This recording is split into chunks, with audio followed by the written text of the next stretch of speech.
But he would start things off by going to the running game. Alonzo Highsmith stopped by the nose tackle, Gerald Williams. And a look at that Pittsburgh defensive unit. Willis, Williams, and Johnson up front. Hardy Nickerson making his way back to the starting lineup. Missed 6 weeks with a fractured ankle. When they go to the dime, Jones, Gerald Williams, Hall, and Griffin come on. The normal Pittsburgh secondary has played very well. Carnell Lake does have a bruised chest, but will see action starting the game. Second down and 6 at the 23. And again to the running game, Mike Rozier, a man who has been very unhappy that he has not been running the ball as frequently as he would like, stopped by the combination of Gerald Williams and David Little. Certainly no question, though, that Jerry Glanville, his choice to start the game with 2 runs is a choice that is a conscious choice, and that is he does not want to throw the ball at the outset of the football game. He wants to beat up the defense at the line of scrimmage. Now, third down and about 4, Houston comes with the red gun. And the Oilers have won 6 of 8 here at the House of Pain. Last year they won 7 of 8. There's a third down and 3 at the 26. Moon to throw for the first time, and he has the first down. Ernest Gibbons with the reception, stopped by the outside linebacker, Gerald Williams. One of the things Pittsburgh is going to have to worry about all day long is the great speed of the receivers for the Houston Oilers. But the thing that they like to do is fake that deep route and then run Gibbons and Hill across the middle. Well, last week, Warren Moon had 32 completions against Cleveland. 23 went to wide receivers. He had a career day on that loss to the Cleveland Browns. Looking first down at the 31, Lorenzo White. The ball carrier and picked up short yardage. Lorenzo White trying to get to the outside against Pittsburgh 4 weeks ago. He had a big game, 115 yards, but Brian Hinkle was right on the scene, so only a 2-yard gain for White.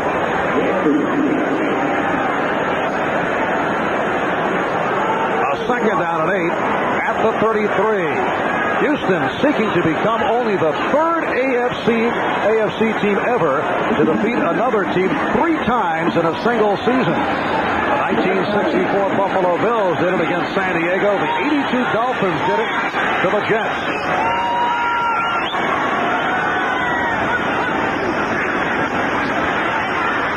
Goal with a long look. With the long gainer. It's a 33-yard reception.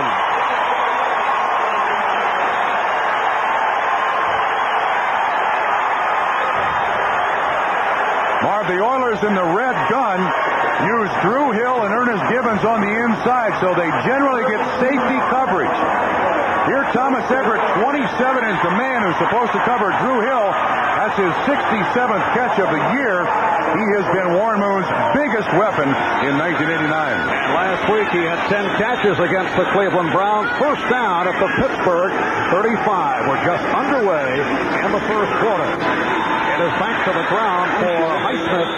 Nothing doing. Greg Lloyd, the outside linebacker, number 95, on the stop. Jerry Glanville said that Greg Lloyd is his favorite player because he's so mean. He says he's the meanest player in the NFL. Well, he certainly played mean there. You can see the Pittsburgh Steelers with that 34 defense.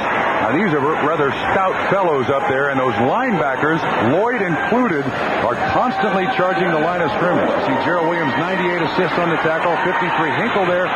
Lloyd is credited with the tackle. And it's a loss of 2, second and 12 at the 37. Moon going sideline, incomplete, intended for Hill. And he was covered by Lloyd. Warren Moon, when we talked to him on Friday, was willing to admit he was devastated by losing the game to Cleveland. He realizes he does not have a lot of years left, and he wants a chance to go to the Super Bowl. Won the CFL Grey Cup in Canada, wants to couple that with a Super Bowl championship here in the NFL. In fact, Bob, Moon won more titles in Edmonton than Wayne Gretzky. Oh, good, very good. You're absolutely right. 5 in a row the Edmonton Eskimos won. Oilers and Gretzky winning 4. Off the roll. Pass for Alonzo Highsmith. And he is upset with himself. Screen was beautifully set up, Marv. Beautifully set up.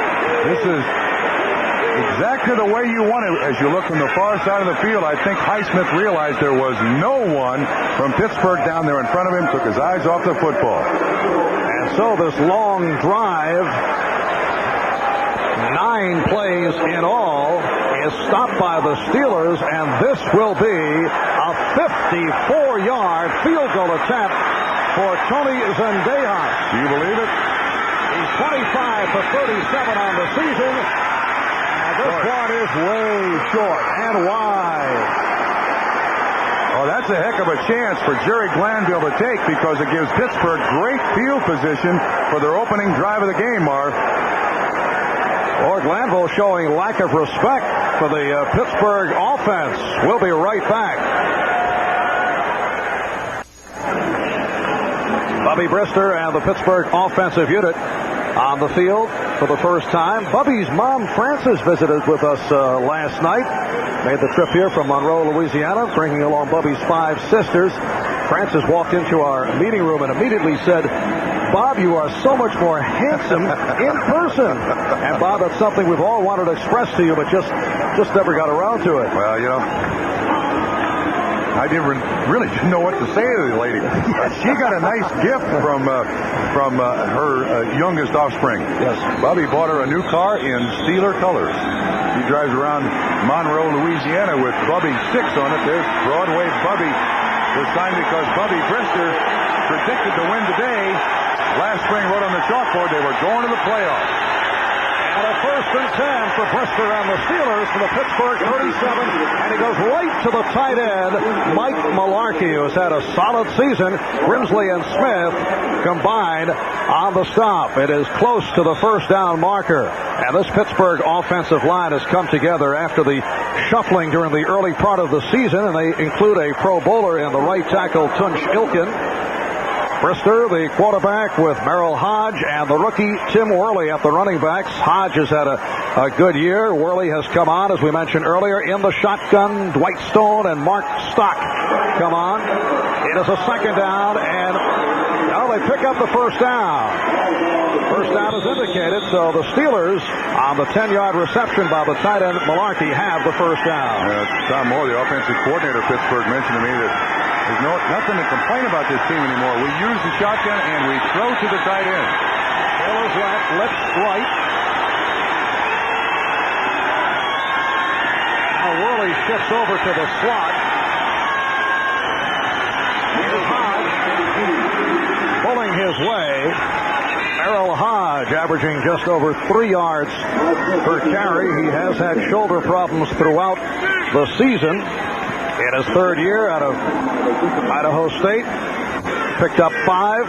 Front 7 of Houston, Fuller, Smith, and Jones in that banged up front 3. And in the passing situation, these the changes. Montgomery, Dishman, and Eaton come on. That's the regular Oilers secondary. They have had their ups and downs. 6 minutes gone by. No score in this first quarter. Again, Hodge. He is short of the first down. Stopped by the combination of Doug Smith and Robert Lyles. Now, Mark, this is, I think, where Houston is going to hurt the most. In these 3rd and short yardage situations, they don't have the big guys to put in there, the real run stoppers. You can see Sean Jones, 96. He's close to 6'7". He's a big, strong kid, but there's lots to shoot at him. I mean, there's a lot to block on him. And their defensive priorities this week, stop the run. No big plays by Lips, and they need 4 big plays. This is where Pittsburgh, who has historically this season had trouble on 3rd down, should be a pretty good team against this defense. It's a 3rd and 2 at the Houston 45. Brister got the protection. Incomplete. Chris Dishman very aggressively covering Louis Lips. Highly unusual. Pittsburgh going with the pass on 3rd and short. It looked like Louis Lips was the only receiver. Bubby throws it behind. Watch the hand fighting here. Dishman He gets his hands on first, and then, a swipe across the face mask, but Bubby throws it behind Lips. He can't make the reception, so 0 for 1 in third down conversions. And here's Harry Newsom, one of the best punters in the AFC. Pops one to Kenny Johnson, who's a sure-handed punt return man, and in sure-handed fashion makes the fair catch, a 28-yard punt. Houston gets the ball back. They'll start out from their 18. We'll be back at the Astrodome in a moment. NBC Sports coverage of the National Football League is brought to you by Budweiser. Beechwood Age for that clean, crisp taste. This Bud's for you. By AT&T, the right choice. And by Mazda Cars and Trucks. Mazda, it just feels right. From the Astrodome in Houston, a Happy New Year from all of us here at NBC Sports. Marv Albert with Bob Trumpy, the Steelers and the Oilers in the AFC wild card. First down at the 18, Moon on the roll, going sideline, and it is incomplete. Curtis Duncan not able to hang on. He's covered by the left corner, Dwayne Woodruff. One of the things Houston likes to do is to see Duncan get up and limp a little bit. Woodruff really put a hurt on him.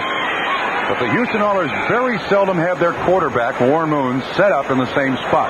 There's a little half roll. He might be 2 or 3 yards left or right of center when he throws the ball. And it's just to buy him a little more time throwing it. Now, this one just slips right through his hands.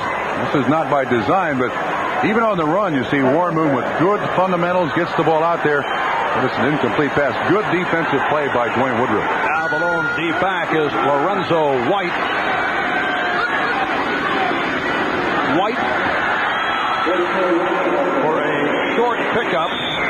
Lorenzo White stopped by Gerald Williams and Gerald Williams. Lorenzo, a slashing style runner against the Steelers 4 weeks ago. He ran for 115 yards, scored the winning touchdown in the blizzard conditions in Pittsburgh to win the game. Yeah, they started out with Rozier, then they went with Alan Pinkett, and then White, whose nickname is Bigfoot because he wears about a size 15 shoe in the snow, was a very, very good running back in bad weather. That's why Jerry Glanville put him in there. There's a third down and 5 at the 23. 7:20 left in this first quarter with no score. Unable to complete to Ernest Gibbons, who dances for the first down. Rod Woodson, Gerald Williams on the tackle. Ernest Gibbons, 5'9" receiver out of the University of Louisville, with his second reception of the day. Bob, here's what Houston does with this red gun offense. Here's Gibbons. He's coming in motion and is forgotten here underneath the coverage of the Pittsburgh Steelers. Now the Houston Oilers have made a living out of this, and it looked like Pittsburgh was in total zone and just forgot about Ernest Gibbons. Easy first down pickup. Houston first down from their 33. Now they go with the two running backs. There's Rozier getting across the 35-yard line. Carnell Lake up from strong safety to make the stop. One of the big factors on this Pittsburgh Steelers defense is the way their safety support. 27, Everett rotates back. 37, Carnell Lake, the former linebacker out of UCLA, has the strong safety up there at the line of scrimmage. Historically, Pittsburgh has had great tackling safeties. Carnell telling us last night it was a very difficult transition from his linebacker position in his college days at UCLA. Said he was lost right at the start of training camp as they switched him to strong safety, although he expected to make the transition. Second down and 7 at the 36. And Moon gets the time and just throws one away. Just firing downfield as he had pressure from the nose tackle, Gerald Williams. Miscommunication there. Looked to me like Gibbons or Duncan were going to be the primary receiver, but Gibbons broke out and Duncan didn't look for the ball. So Moon now thinking about a third down and 7 from his 36. Today's winner goes up against the Denver Broncos next week in Denver in the divisional playoff at Mile High Stadium. Earlier this season, Pittsburgh was walloped in Denver 34-7. Houston did not play Denver this season. White with the cut. Falls short of the first down, and now the Oilers hearing it from the crowd. Gerald Williams on the stop of White. So the crowd turning with Houston not able to do anything on the second series. You know, this is not a bad idea to try to run a trap up through the middle here because you've got the defense spread all over the field. Pittsburgh runs a game, and that's why Gerald Williams, 98, is basically out of position and able to make the tackle. The fans don't like it, but it's sound. And Greg Montgomery, who's had an excellent season, turning it from last year, punting to Rod Woodson, who has made the Pro Bowl as the kick return man. Returned the opening kickoff last week against Tampa Bay, 72 yards. Oh, it is blocked. Olszewski. The Steelers, who have excelled in blocking punts, have done it again. Jerry Olszewski, a rookie from the University of Pittsburgh, with the block. Lost his starting spot because Hardy Nickerson comes back and is healthy, and Olszewski comes right up the middle.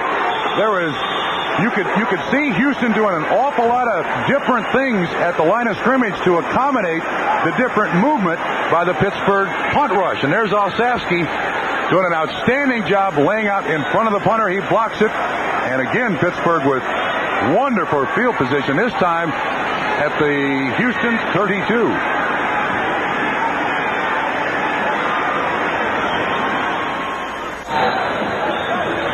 On the punt rush, here's Olszewski right here. You can see him right up there at the line of scrimmage. He's the one who almost looks like he's untouched. He does a great job.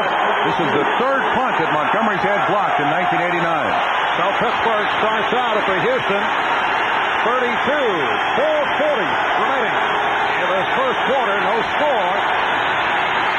And the handoff to Worley. As the first down inside the 20-yard line. Run down by Steve Brown and Bubba McDowell. That was almost the Statue of Liberty.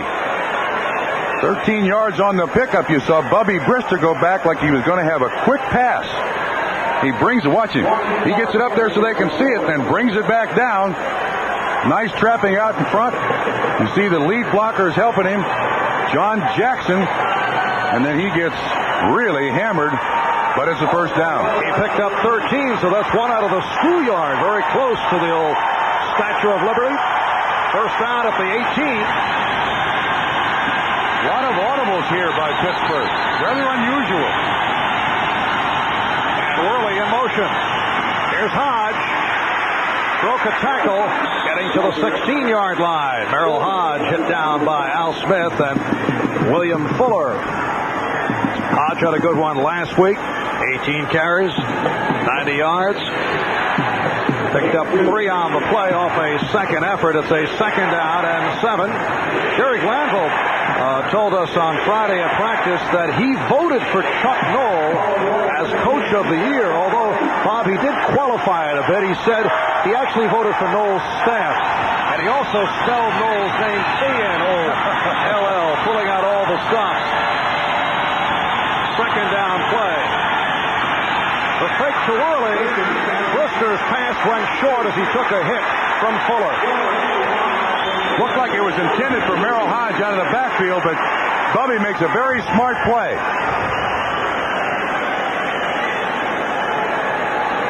Now you see Hodge 33 coming in motion. And Fuller has a predetermined inside move, and when Bubby turns around, he has no chance whatsoever to even look for the receiver, so he just throws it away. Third down and 8 at the 16. Now Mark Scott, White Stone come on as the expert receivers.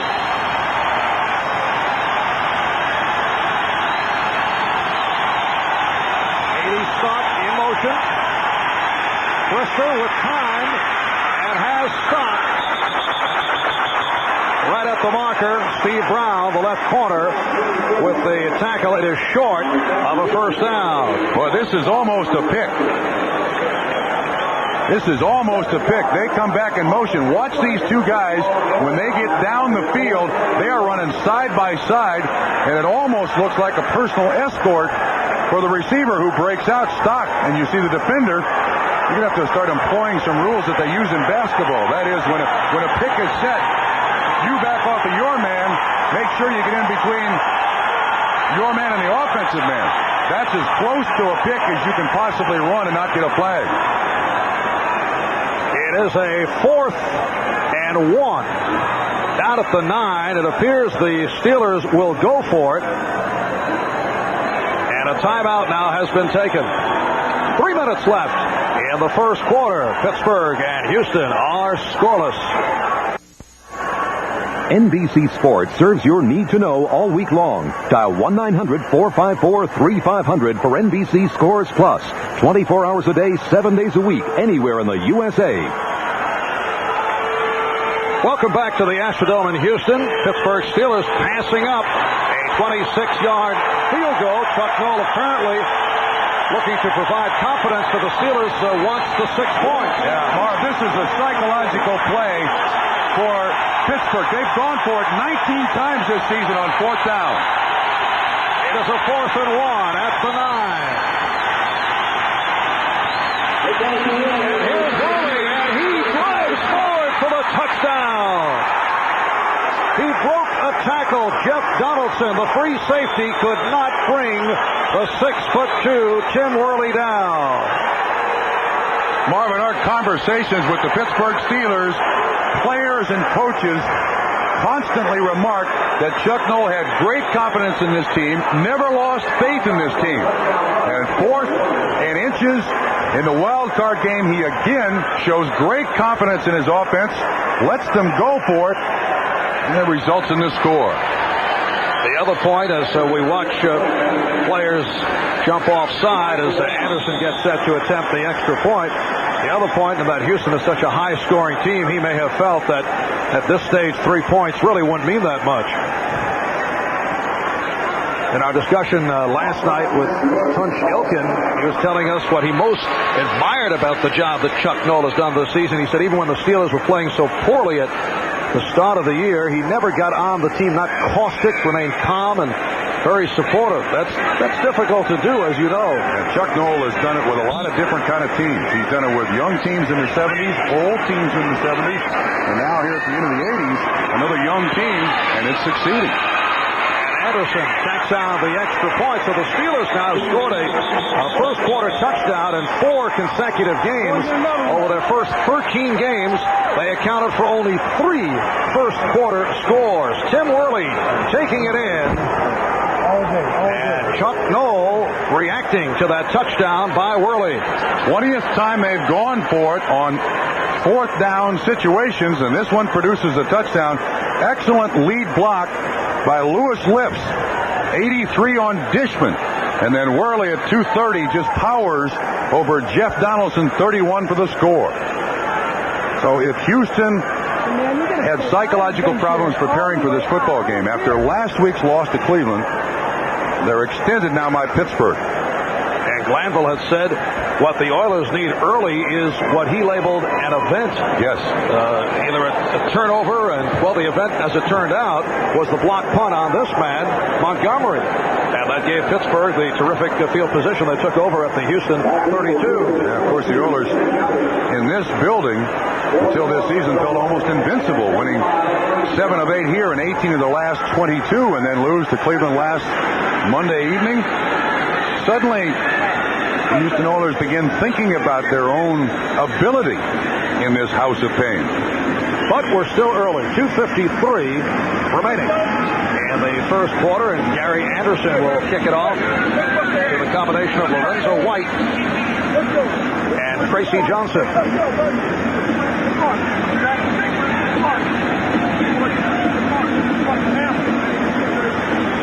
And apparently they are readjusting the clock. We see 2:53 remaining in the quarter, and they also have difficulty with the microphone of the referee, Pat Haggerty. It is 2:53 left in this opening quarter. Now, Marv, I think we just had the first flag, and it was on, I don't know who it was on. It was on Pittsburgh. It was on Houston on the extra point attempt. They averaged 9 a game, so they're off to a slow start penalty-wise. Well, it skips by White. Oh, stay in there. And he tries to run it out. Marv, that was a muff. He could have stayed in the end zone. They would have got the ball at the 20. That's not knowing the rules. When the ball skips through the receiver's hands, it's considered the impetus of the ball. He may have touched it. That's fine. He does not have to bring it out of the end zone. He just cost his football team 15 yards. And Jerry Olszewski, the man who blocked that punt moments ago off the foot of Greg Montgomery, made the stop on White. So here are the Oilers in a hole once again. Yeah, they start the game at their own 19, then their own 18, and now their own 5. That's a lousy start in a playoff game, because field position in playoff games may be the most critical factor. It is 7-0 Pittsburgh. Houston first down at their 5. And Moon to throw from the end zone. Now has to run out, preventing the safety. And was able to flip to Rozier. Warren Moon eluding a safety as he flipped it to Rozier.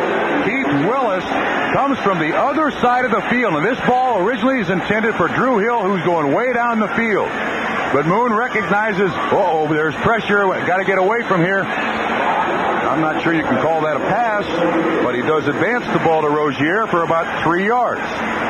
You see Lloyd make it 5 yards. Lloyd tries to get his hands up there, but that is a great play by Warren Moon, avoiding the safety. It is a 2nd and 5.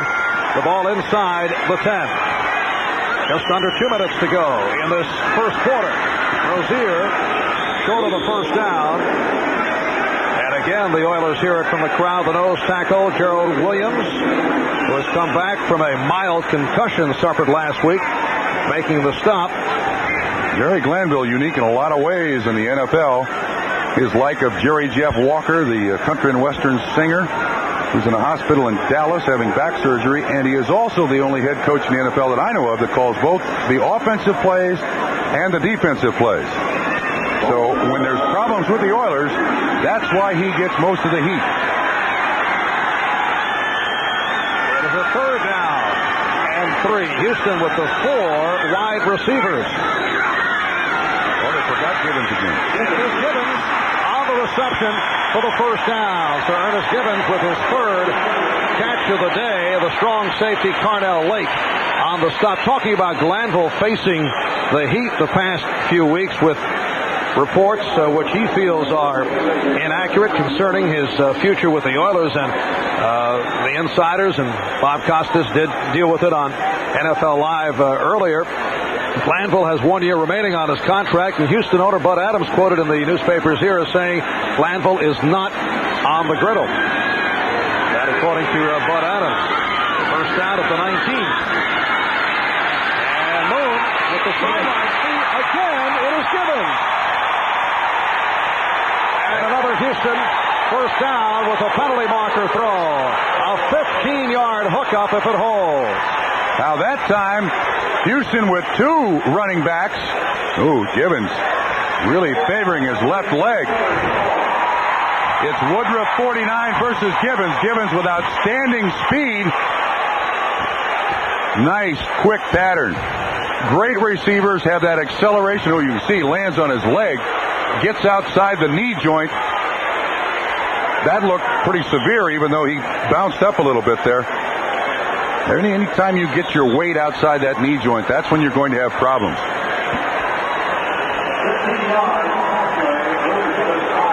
And the penalty was called against the Pittsburgh Steelers. Apparently was still having some difficulties with the microphone of the referee, Pat Haggerty. So the play holds up. First down at the 40.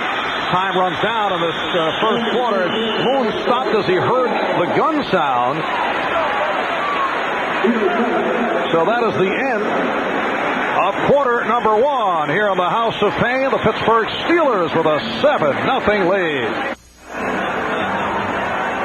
Well, you look at the stats, and you would not recognize the fact that Pittsburgh is up by the score of 7-0, but field position and a blocked punt turn things around. No question about that. Pittsburgh has done the best job of pinning Houston back, and then that blocked punt produced the points. Second quarter underway, and the Oilers to the ground. Alan Pinkett now gets the call, so Jerry Glanville shuffling the running backs. We've seen Rozier, Pinkett, White, and Highsmith all On the run, Hardy Nickerson making the stop. Pickup of 2. It'll be a second down and 8. Oilers trailing 7-0 despite the fact they had possession of the ball 11 out of the 15 minutes in that first quarter. I wonder if Jerry Glanville realizes he's wearing the same color as Chuck Noll, his good friend on the other side of the field. The man in black. There's 2 of them here today. Somehow I don't think that Noll's selection of wardrobe was dictated by Gibbons again. For a first down and more. And a penalty marker is thrown. Gibbons stepping out at the far side. That's the 5th catch now for Gibbons, and they've not covered him yet. 21 yards on the reception, holding against Houston. This is going to be on Haywood Jeffries. Haywood Jeffries has got a good block out here. They've yet to cover Gibbons from this formation. There he is right in front of you. Now, as he turns upfield, David Little, 50, is the man in coverage, but to your left should be the hold. There it is by Haywood Jeffries. Nullifies a 21-yard gain. The hold is absolutely unnecessary, too. He's holding Rod Woodson, 26. It's not necessary because Gibbons gains about 3 more feet. Instead, it sets it back to a 2nd and 18 at the 32. The Houston Oilers leading the NFL in number of penalties, and that set a record. And they finished in strong fashion last week against Cleveland Saturday night, chalking up 12 penalties. They average just over 9 a game. Correction, it's a first down, 1st and 10 at midfield. And Moon picks up some yardage. That was not his intent. He was looking downfield, and everyone covered. David Little ran him out. A reminder to our viewers, we'll be selecting the Budweiser Most Valuable Player for today's game at the conclusion of the contest. The unquestioned leader of the Houston Oilers, Warren Moon. Everyone looks up to Warren so much. It's interesting that he said his son got him out of the doldrums of the loss last week to Cleveland.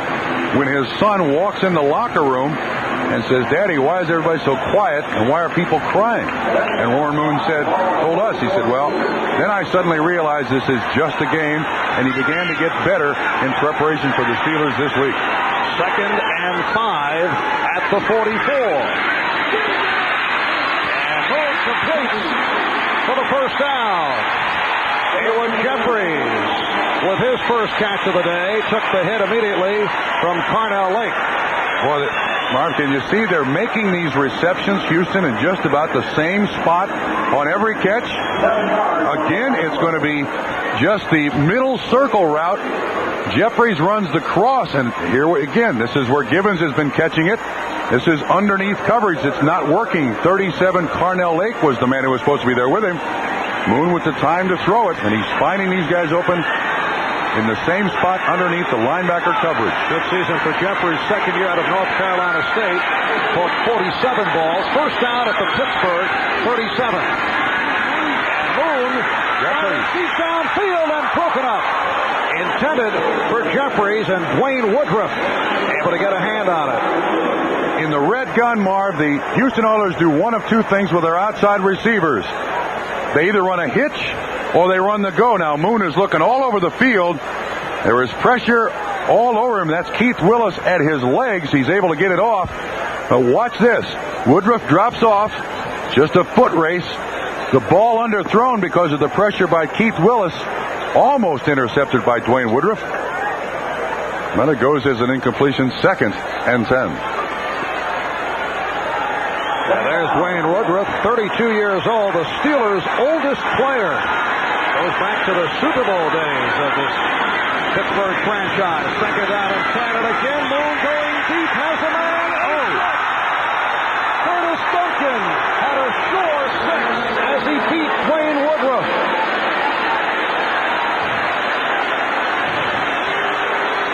Boy, here's the secret to this pattern. Watch when Duncan gets by Woodruff. Then he tries to get right in front of him. So if Woodruff's going to the ball, he's got to go through the receiver, but it just bounces right off of Duncan's chest. That ball should have been caught. Moon saying this one is on the money. And then he sees the ball come loose. No, I can't throw it any better. That was a great job by Duncan, putting himself between the defender and the path of the ball. And Duncan has had an excellent season. 7 catches, career high last week against the Browns. 43 catches in all. It's a 3rd and 10, and then Moon says, let's talk it over. Timeout has been taken. 2 minutes have gone by. In the second quarter, it's a 7-0 Pittsburgh lead. The big play of a block punt by Jerry Olszewski of Greg Montgomery. It gave Pittsburgh the ball at the Houston 32, and they were eventually able to work it down. The end result, a touchdown run by the rookie Tim Worley. When we resume, Houston with a 3rd and 10 from the Pittsburgh 37. 10th play of the drive is coming up, a drive that began way back on Houston's own 5-yard line. That's the result of Lorenzo White after a muff trying to run one out. Now we'll take a break. Back in Houston after these messages.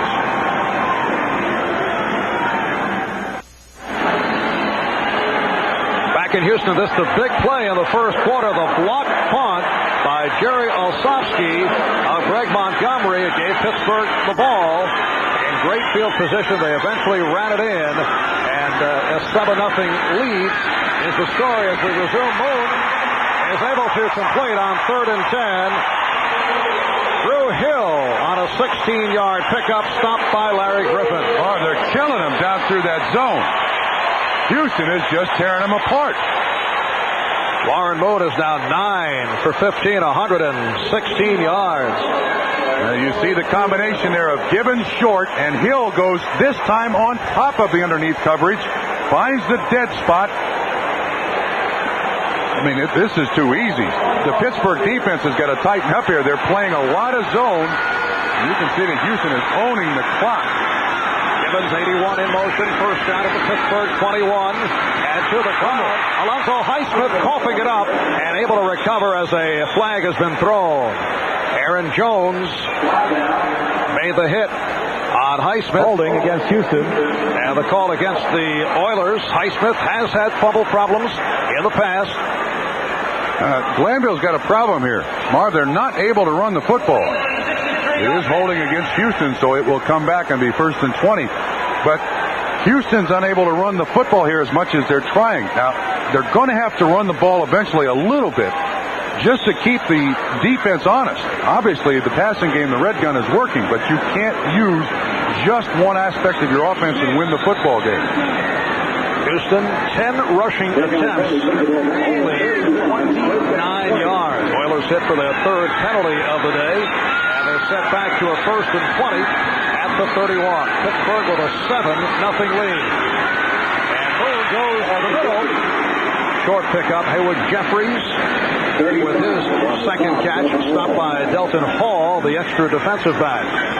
Haywood Jeffries, man who has been banged up all season long, just going over the middle to haul it in. Yeah, you saw Gibbons and Hill clear out, and then Jeffries runs the short cross, really picks up about 4 or 5 or maybe even 6 yards. But boy, there are holes in the middle of that Pittsburgh defense against this red gun offense. This is the 12th play of the drive. 2nd down, 15.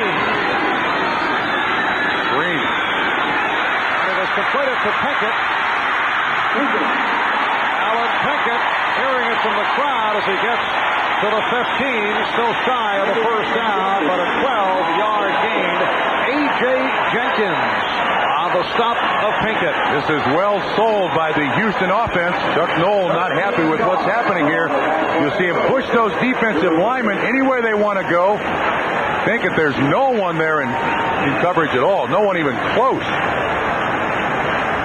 Woodson helps out on the tackle, 13-yard pickup, so it's 3rd and short. Alan Pinkett, always a valuable back, not big, not particularly fast, excellent quickness and instincts.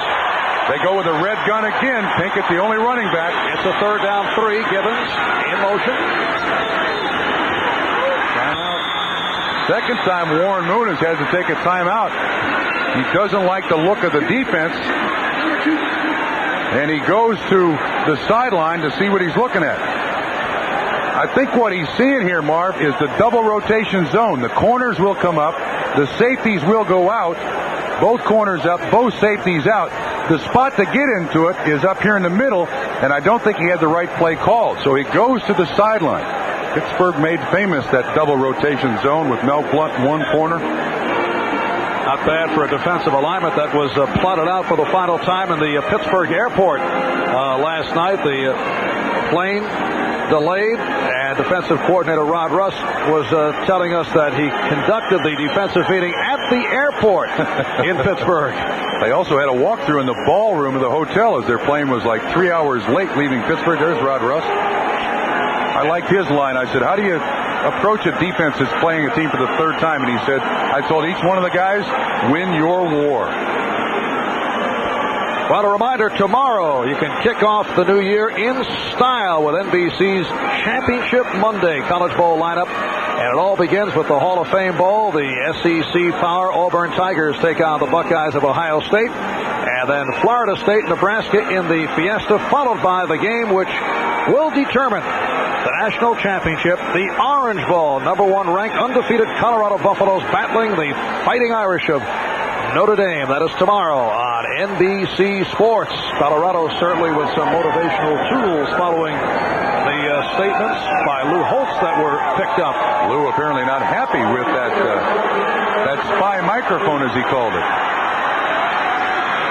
It is a third down, 3. Houston trailing Pittsburgh by the score of 7-0. From the Pittsburgh 14, completion to Gibbons again and has a first down. David Little on the tackle. Gibbons 6 catches, 61 yards, and we're early second quarter. That's a full day's work. This is a nice choice route by Gibbons. Again, when Houston runs Gibbons in motion, he comes around here, fakes inside, goes back out. He's got linebacker coverage on him, and you can see the whole pattern unfold. Easy shot for Warren Moon to pick up the first down, and they've not come close to covering that kid, have they? It is a 1st and goal at the 9. Now Drew Hill flanks to the left. Curtis Duncan is to the right.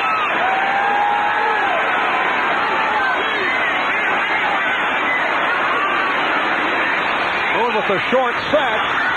Looks to be some confusion, and Curtis Duncan is upset. Dwayne Woodruff was the man in coverage. Duncan is claiming that the 5-yard chuck rule was carried a little farther downfield. So it will be a 2nd down and goal at the 9. Now this is a very tough spot to run the red gun offense. And you've got 4 wide receivers. The defense has had somewhat of an advantage here because of the end of the end zone. You can't clear out as many defenders as you want down here. Houston's got to be very careful where they throw the ball. And Moon throwing and completes inside the 5 to Hill. Run out by the outside linebacker, Greg Lloyd.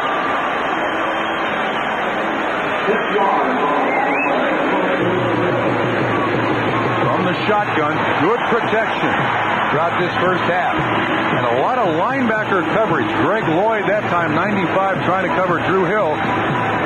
That's a mismatch. Number of plays, impressive.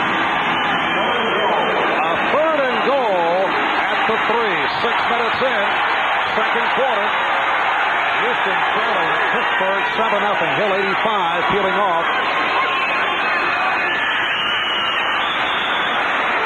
And we get an official timeout. Flags thrown. Looked to be the left guard, Mike Munchak. Number 63, offense. You got it, 63, Mike Munchak. And has made it to the Pro Bowl for the 5th time in his 8th season out of Penn State.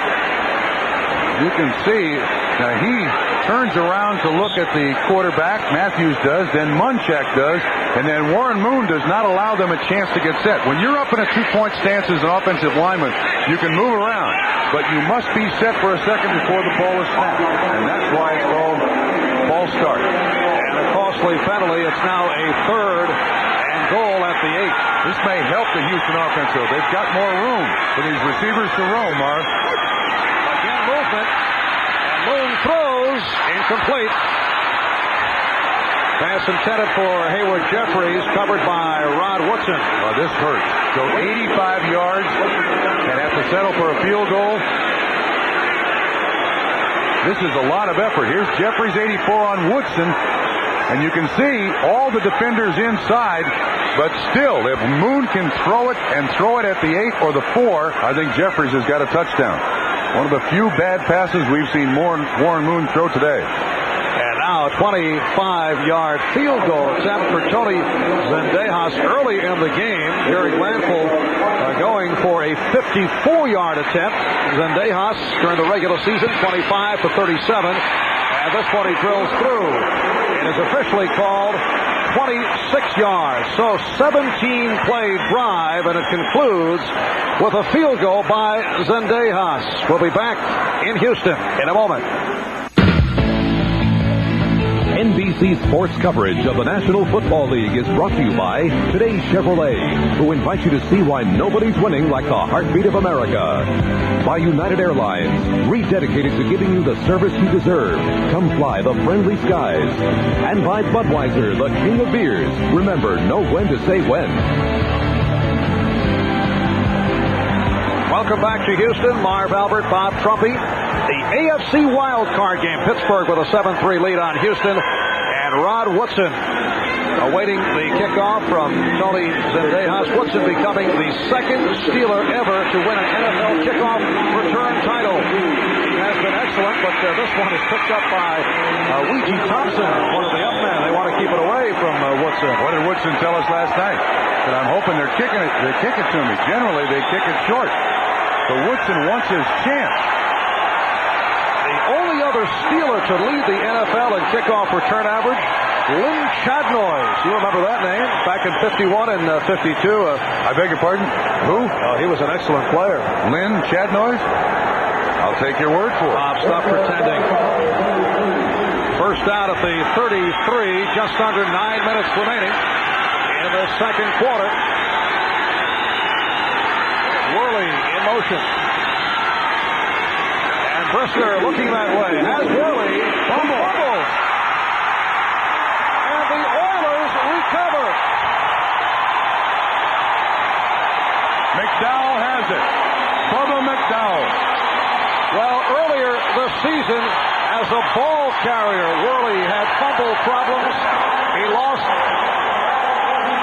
6 fumbles in all, but for the most part, the damage was done early, particularly the first 2 games of the year. Boy, he's wide open out here, too. Well-conceived play. It looks like 24, Steve Brown strips it away. Bubba McDowell, 25, recovers it. The first turnover of the game in favor of Houston. The blocked punt does not count as a turnover. So that's that big defensive play that Jerry Glanville was hoping for. Or as he puts it, the event that he was seeking. Steve Brown, the man who stripped Tim Worley. Left corner in his 7th year out of the University of Oregon. And they come right back with their red gun formation, Mark, trying to get it quick. Houston starting for the Pittsburgh 41. Play action, and Moon completes for a first down to Gibbons. Boy. Make it 7 receptions for Ernest Gibbons for 76 yards. He picked up 16. It was Thomas Everett, the free safety, making the stop. They have not come close to covering these guys to the middle of this zone.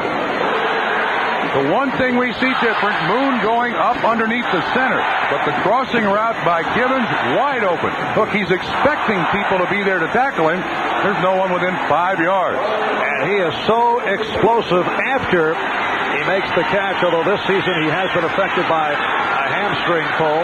First down at the 26. 85, Drew Hill comes across. To the outside, Pinkett. And he is whacked, clotheslined by Thomas Everett. Pinkett gets up with a smile on his face. Apparently it looked worse than it actually was. That started out as a draw, then Pinkett to the outside. Yeah, they call this a sprint draw, and then with great foot speed, Alan Pinkett outside. And you can see he does not have a hold of the face mask, but Everett does have a hold of the side of the helmet. Then when he gets up, a little push, a little shove, that's something you normally see Houston do. Pinkett did pick up 4, 2nd and 6. I should say Houston picking up 4, 2nd and 6 at the Pittsburgh 22. Dump off pass for Pinkett. And works his way down to the 20-yard line, hit by Delton Hall. That was well defended. Pittsburgh was right out there. Gary Glanville says that Alan Pinkett has what he terms avoid ability. He makes you miss on tackles. Now they have 4 different running backs here, and Glanville uses them interchangeably. Highsmith, the big, tough runner. Rozier, Jerry says, is my courage runner. Lorenzo White is out there for bad weather games, and Pinkett, the avoidable runner. Wow. Well, Houston has owned the football, but Pittsburgh with a 7-3 lead. It's a 3rd down and 4 for Moon. Again completes to Givens, but this short of the 1st down, the right corner, Rod Woodson. This game is beginning to take on the look of the game up in Pittsburgh, although Pittsburgh, when they played Houston up there, was inside the 24 times and got 3 field goals. And now it's happening for Houston. And now Glanville hears it from the crowd in a 4th and about a yard by opting for the field goals. And DeHaas checking in and will attempt from 34 yards away. The holder, the punter, Greg Montgomery. DeHaas 1 for 2 on the day. And you can make it 2 out of 3. To cut it to a 1-point Pittsburgh lead. 6:10 remaining. In this first half, the Steelers 7 and the Oilers 6.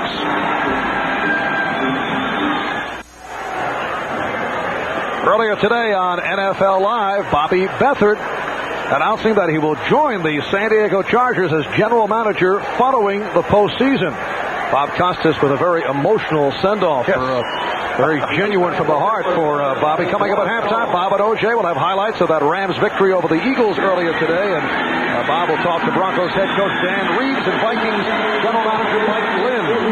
And now Dwight Stone is back for this kickoff instead of Rod Woodson.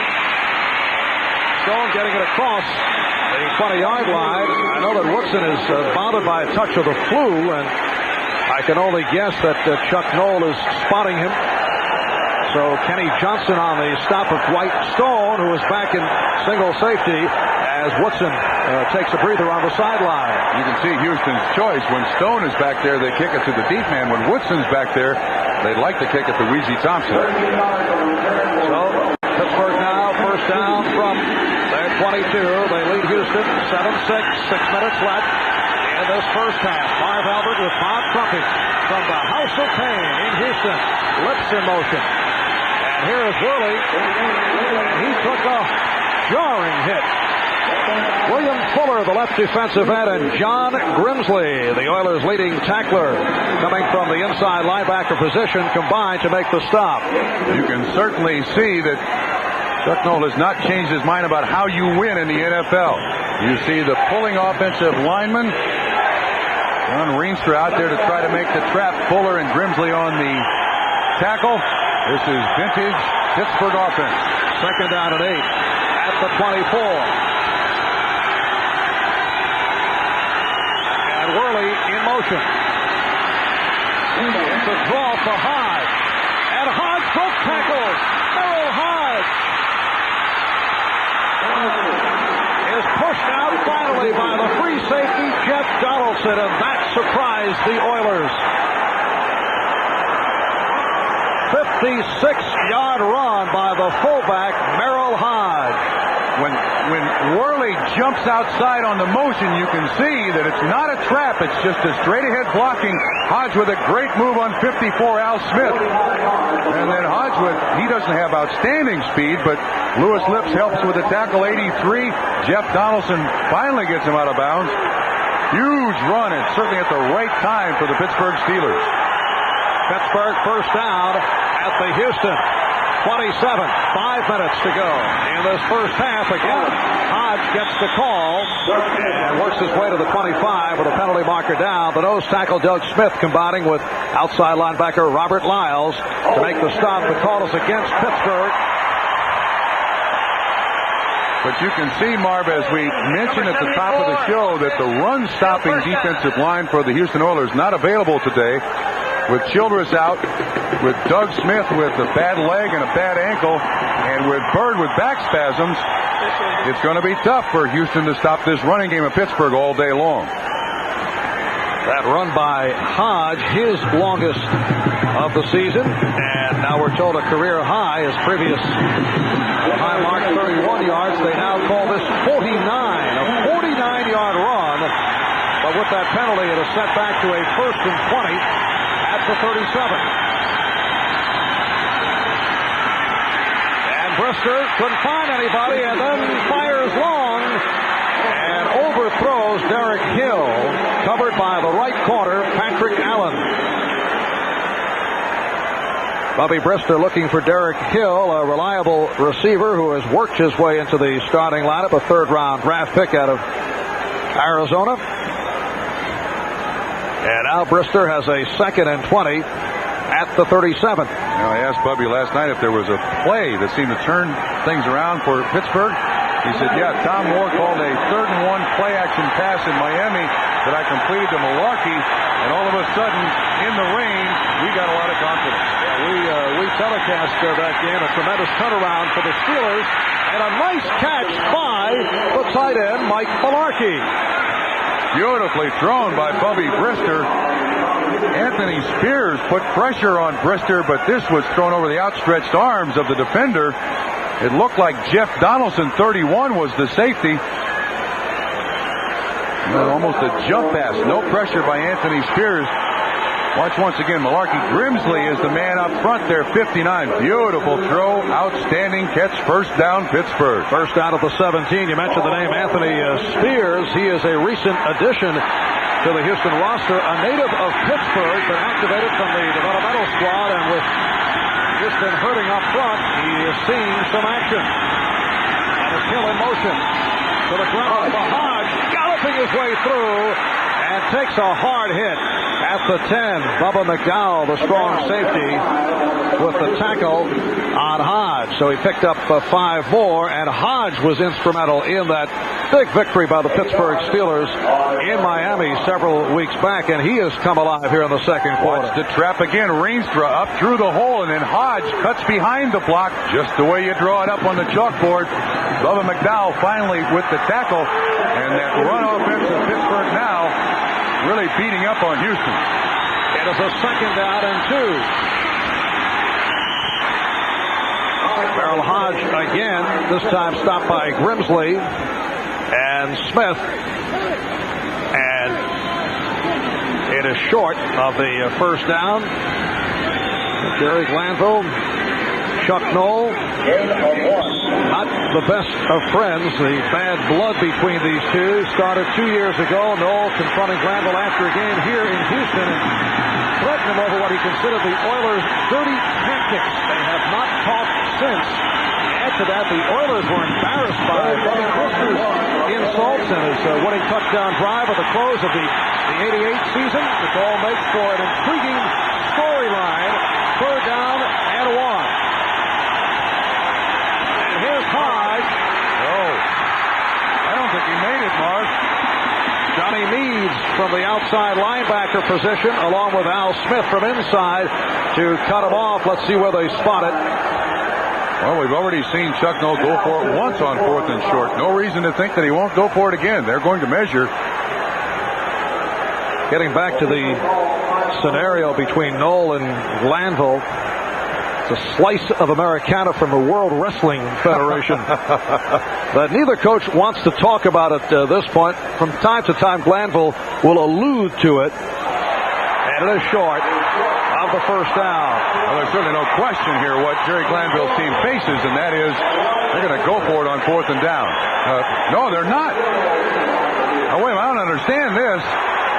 You go for it on one drive, 4th and short. He's going to let the clock run down to 2 minutes, I just saw him say. Give him a little time to think about it, but why do you do this? Well, this would be a 25-yard attempt for Gary Anderson. Yeah, I don't think they're going to kick it here. As soon as the umpire steps away from the football, the clock is going to start. They may want to try to draw Houston offside. But I don't think they're going to snap it. Blankenship, 60, is the man over the ball. And we are down to 2 minutes. And that is exactly what is taking place. A timeout is called. 10 seconds on the game clock. 2 minutes to go, first half. And Pittsburgh with a 1-point lead on Houston.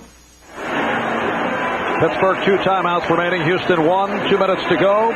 In this first half, it is a 7-6 Steeler lead. And let's see what Chuck Noll does. He has a 25-yard field goal attempt lined up for Gary Anderson for his first attempt of the afternoon. But he called the holder, Newsom, to the sideline and talked to him. We might try to trick Houston here and not snap the football at all, draw him offside. Now the snap comes through, and Anderson puts it through. So Gary Anderson has extended the Steeler lead to 10-6.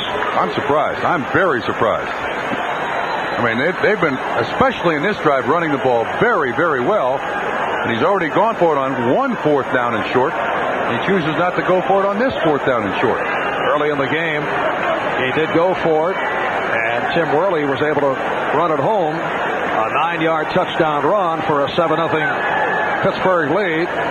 Glanville making the point. We're guessing that one of the Steelers was offside.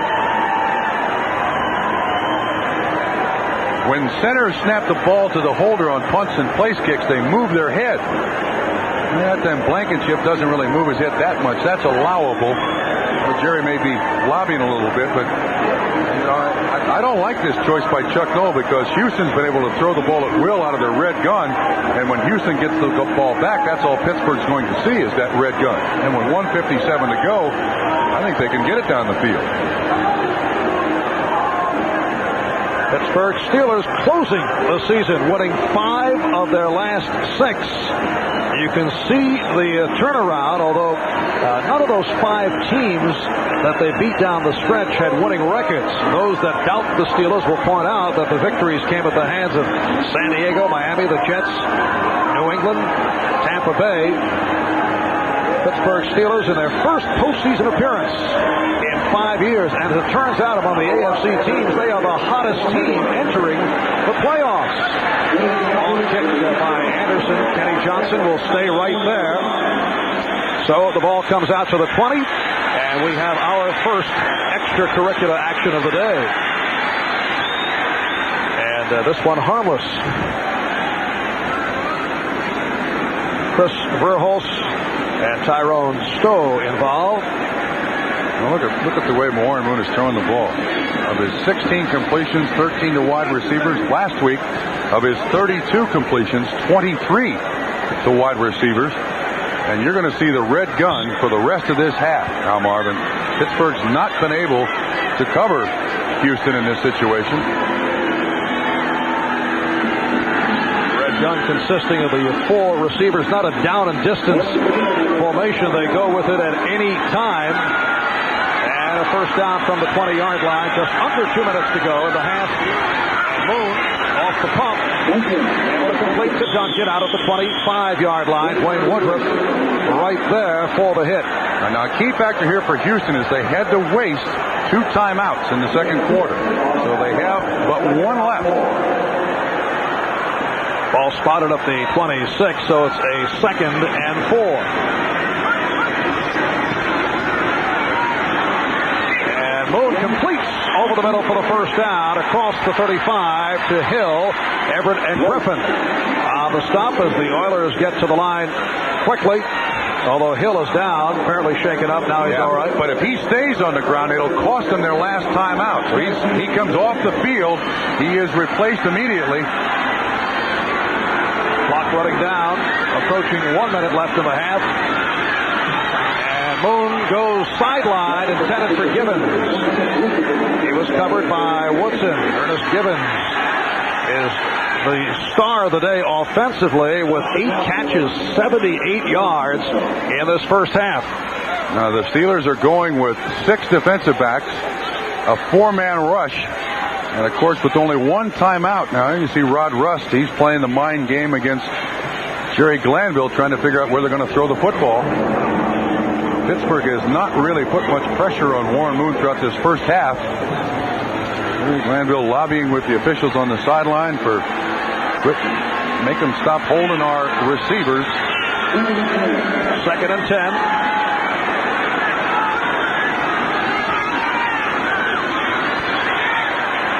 And again intended for Gibbons, who took a late hit from Delton Hall. And the flag is thrown.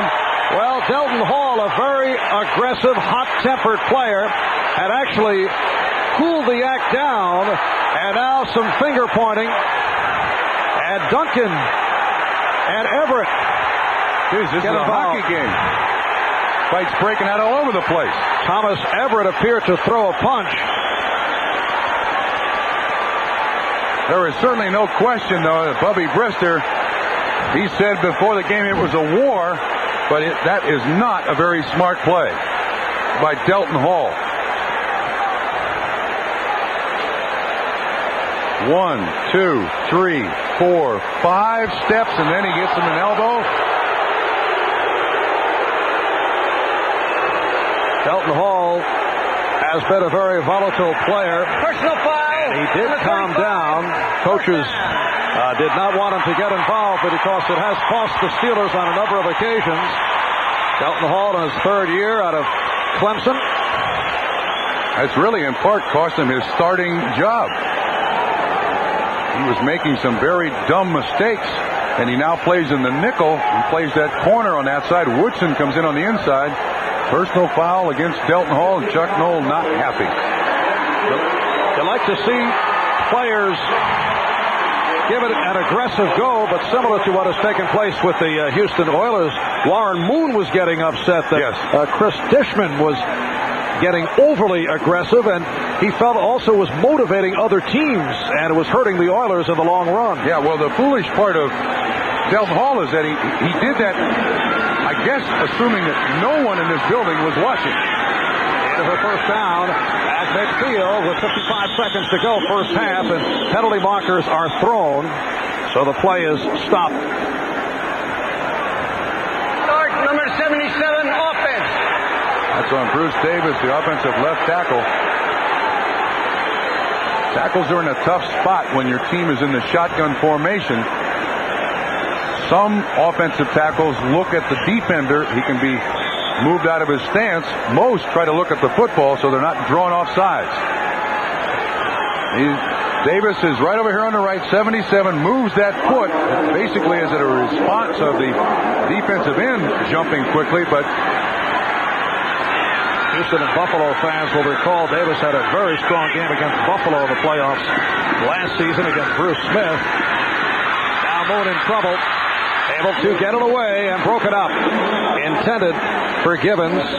Covered by Carnell Lake. It will be a 2nd and 15 with 50 seconds remaining in this first half. Well, last week against Cleveland in the loss to the Browns Saturday night, Moon 31 for 52. He is right on schedule. 18 for 29, 179 yards. We have a report from the Oilers sideline that Jay Pennison and Mike Munchak are suffering with the flu, both of them. And Don Maggs has been in at left guard for Mike Munchak. George Yano has seen quite a bit of action instead of Jace Henderson. At center, here's a screen. Adam Pinkett. Fumble. No. He was down. He was down. He was down. Well, the Steelers recover. They feel it's their ball. We'll get another look at this one, I'm sure. And we've not gone to the review booth yet today. Nice call as Houston goes right back to the line of scrimmage. Oh, now Warren Moon calls timeout. Is he down? Timeout Houston. Again, he cuts back inside. Who gets in from behind? 95 Lloyd. Well, looks like the knee is down and he still has possession, although not strong possession of the football. I think Houston will retain possession. And with that timeout, we're down to 24 seconds left, first half. Well, with that timeout again, a chance to look at this play. Greg Lloyd punches the ball from the backside, but it looks like his legs are down. And the Steelers are very, very good at trying to punch that ball away. Watch Lloyd's right arm. Boom. And legs down. I'm not even sure it was taken to the review booth, but it brings up a 3rd and 6 now for Houston.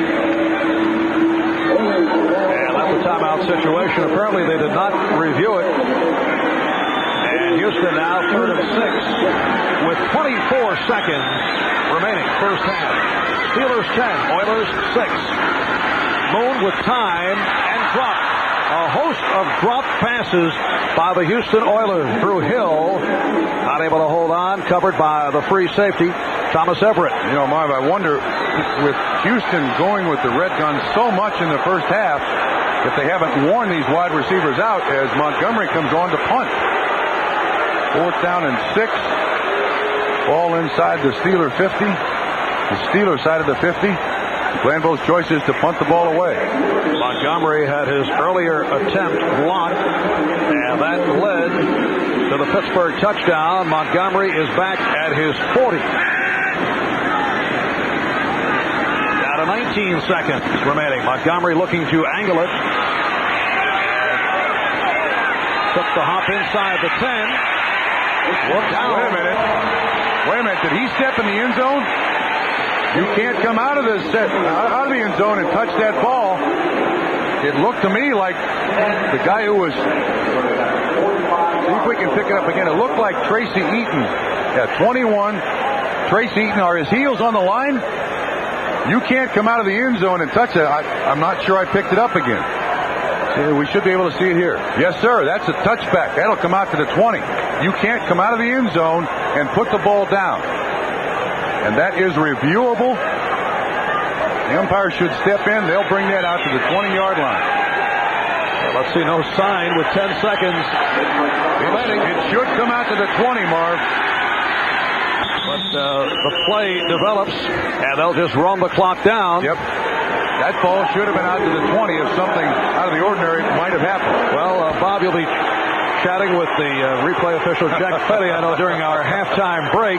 As this first half comes to a close, the Steelers leading the Oilers by the score of 10-6. Coming up at halftime, Bob and OJ, they'll have highlights of the Rams' victory over the Eagles earlier today, and Bob will talk to Broncos head coach Dan Reeves and Viking GM Mike Lynn, so stay with us.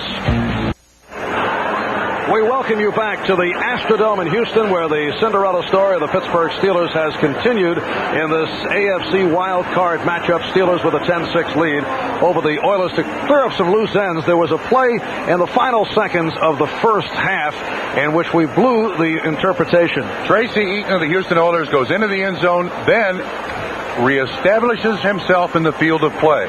So the officials were absolutely correct in that. The ball is placed right there where he downs the football. I blew the call. Thanks for sharing the play. Well, But coming out of the end zone, once you reestablish yourself in the field of play, then you are allowed to down the ball. So the officials were 100% correct. I prefer to blame it on the guys in the truck, Bob. I don't think you should take the complete credit for this. But the big play in the first half was that blocked punt as Montgomery here was stifled by Olszewski, and this eventually led to the Pittsburgh touchdown. Yeah, Pittsburgh gets the ball at the 32-yard line. Now, this does not count as a turnover, but it certainly was a key factor in the game, and that Pittsburgh, with great field position, able to get Worley into the end zone, and Olszewski had the big defensive play for the Pittsburgh Steelers in the first half. Worley running it in from 9 yards away on a 4th and less than a yard. And the story in the first half, that Houston red gun offense, although only 6 points are up on the board, but Warren Moon able to pick away, and they have certainly had the better of play, although they're trailing in the game. Yeah, Gibbons and Hill have 12 receptions between them, and Moon is 19 of 31 for 188 yards. So they've been unable to run the ball, Houston, but when they want to throw it, with the exception of the last drive there just before the end of the first half, they got it done.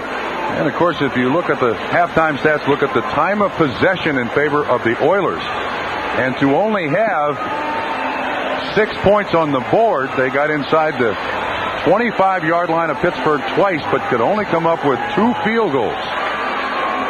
Third meeting of the season between these two clubs, and the question is, can the Houston Oilers pull off the hat trick? It is so difficult to win 3 out of 3 in one season. Back in October in Houston, Oilers beat Pittsburgh 27-0. Houston's first shutout in 9 years. They held Pittsburgh to 132 yards, and then December in Pittsburgh in blizzard-like conditions.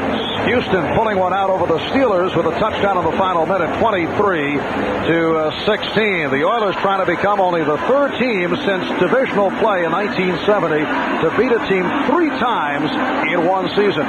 Marv, I think that loss to Houston and Pittsburgh in that snowstorm really gave Pittsburgh a great deal of self-confidence, because they played Houston tough, and it was a very controversial extra timeout and also a very questionable call on the sideline in the snow that allowed Houston to pull that victory out coming from behind. So Pittsburgh to this point psychologically hanging right with the Houston Oilers. All they have to do, Pittsburgh, is figure out a way to stop that red gun. And that's Rod Woodson, the #1 kickoff return man in the NFL. He is headed to the Pro Bowl for those honors. And Tony Zendejas will kick it to Woodson.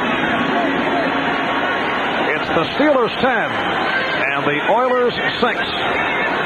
I'm not so sure Zendejas will kick it to Woodson. He might kick it short again to Weegee Thompson. That's the case earlier today. We also saw Dwight Stone back there instead of Woodson. But this one in the vicinity of Woodson and carries out of bounds. What a concession to Rod Woodson. They'll give it to Pittsburgh at the 35 as opposed to allowing Rod Woodson to return it. Come on. We were not ready for the kickoff. Okay. So we'll kick it again. Well, that is an intriguing development. We were not ready for the kickoff, so they'll do it again.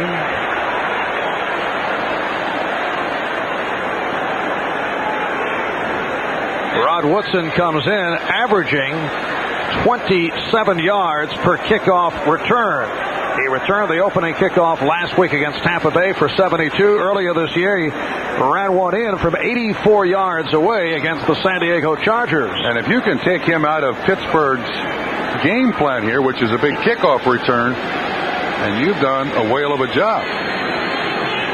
Rod Woodson telling us last night that aside from his duties as a corner and as a kickoff return man, he still has hopes someday of lining up as a receiver. Yeah, well, Chuck Noll certainly canceled that idea several weeks ago when we talked to him, huh? Said, no thanks. We think he's got a lot to learn on defense. We'll leave him over there. I kept lobbying, though. Yes. Rod appreciated it. Well, the short kick again to an up man. Oh, that's Woodson. Well, Woodson coming up for it. And he is hammered out of bounds as he crossed the 40-yard line. Dishman and Johnson combining. So Woodson on the short kickoff return. But see, with this high kick like this, it really doesn't allow Woodson or the Pittsburgh Steelers to set up any kind of return, because the coverage men are there. They're right at the wedge, and there's no room for Woodson, even though he does still pick up some yards. Pittsburgh starting out at their 41-yard line. Bubby Brister and quarterback Merrill Hodge and Tim Worley are the running backs. Receivers are Lips and Hill, and Lips has been quiet. No receptions to this point. Oh, hard hit on Worley. Al Smith with the hit, and a flag is thrown. What a hammer. False start. Procedure penalty against Pittsburgh is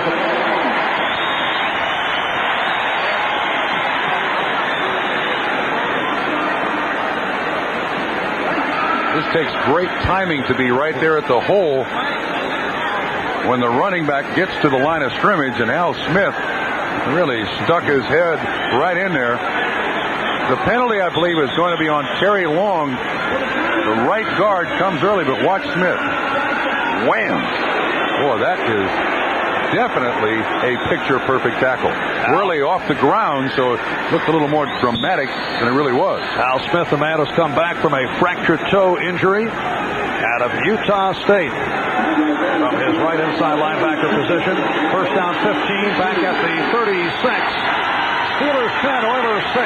We're just getting underway. Third quarter. Bristol, and it is dropped by Worley.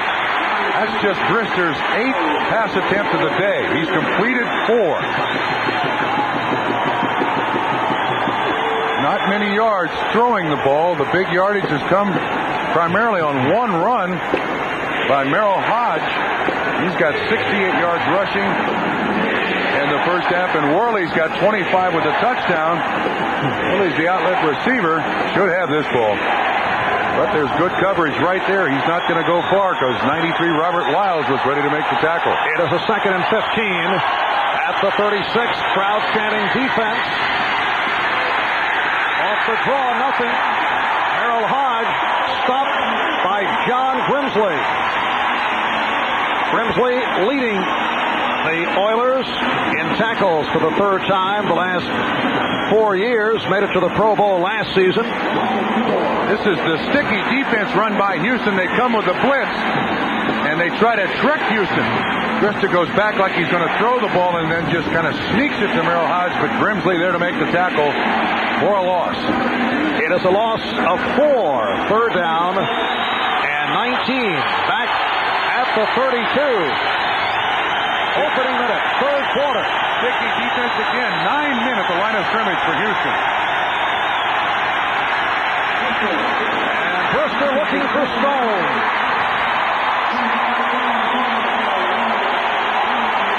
Stone covered by McDowell. And the Steelers go into punt formation.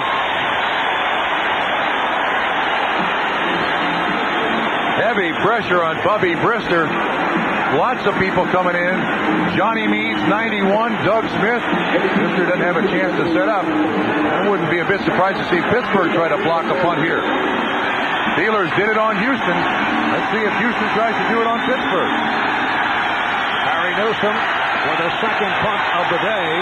He is back at a 16. McDowell. Bubba McDowell. So the Oilers do block Newsom.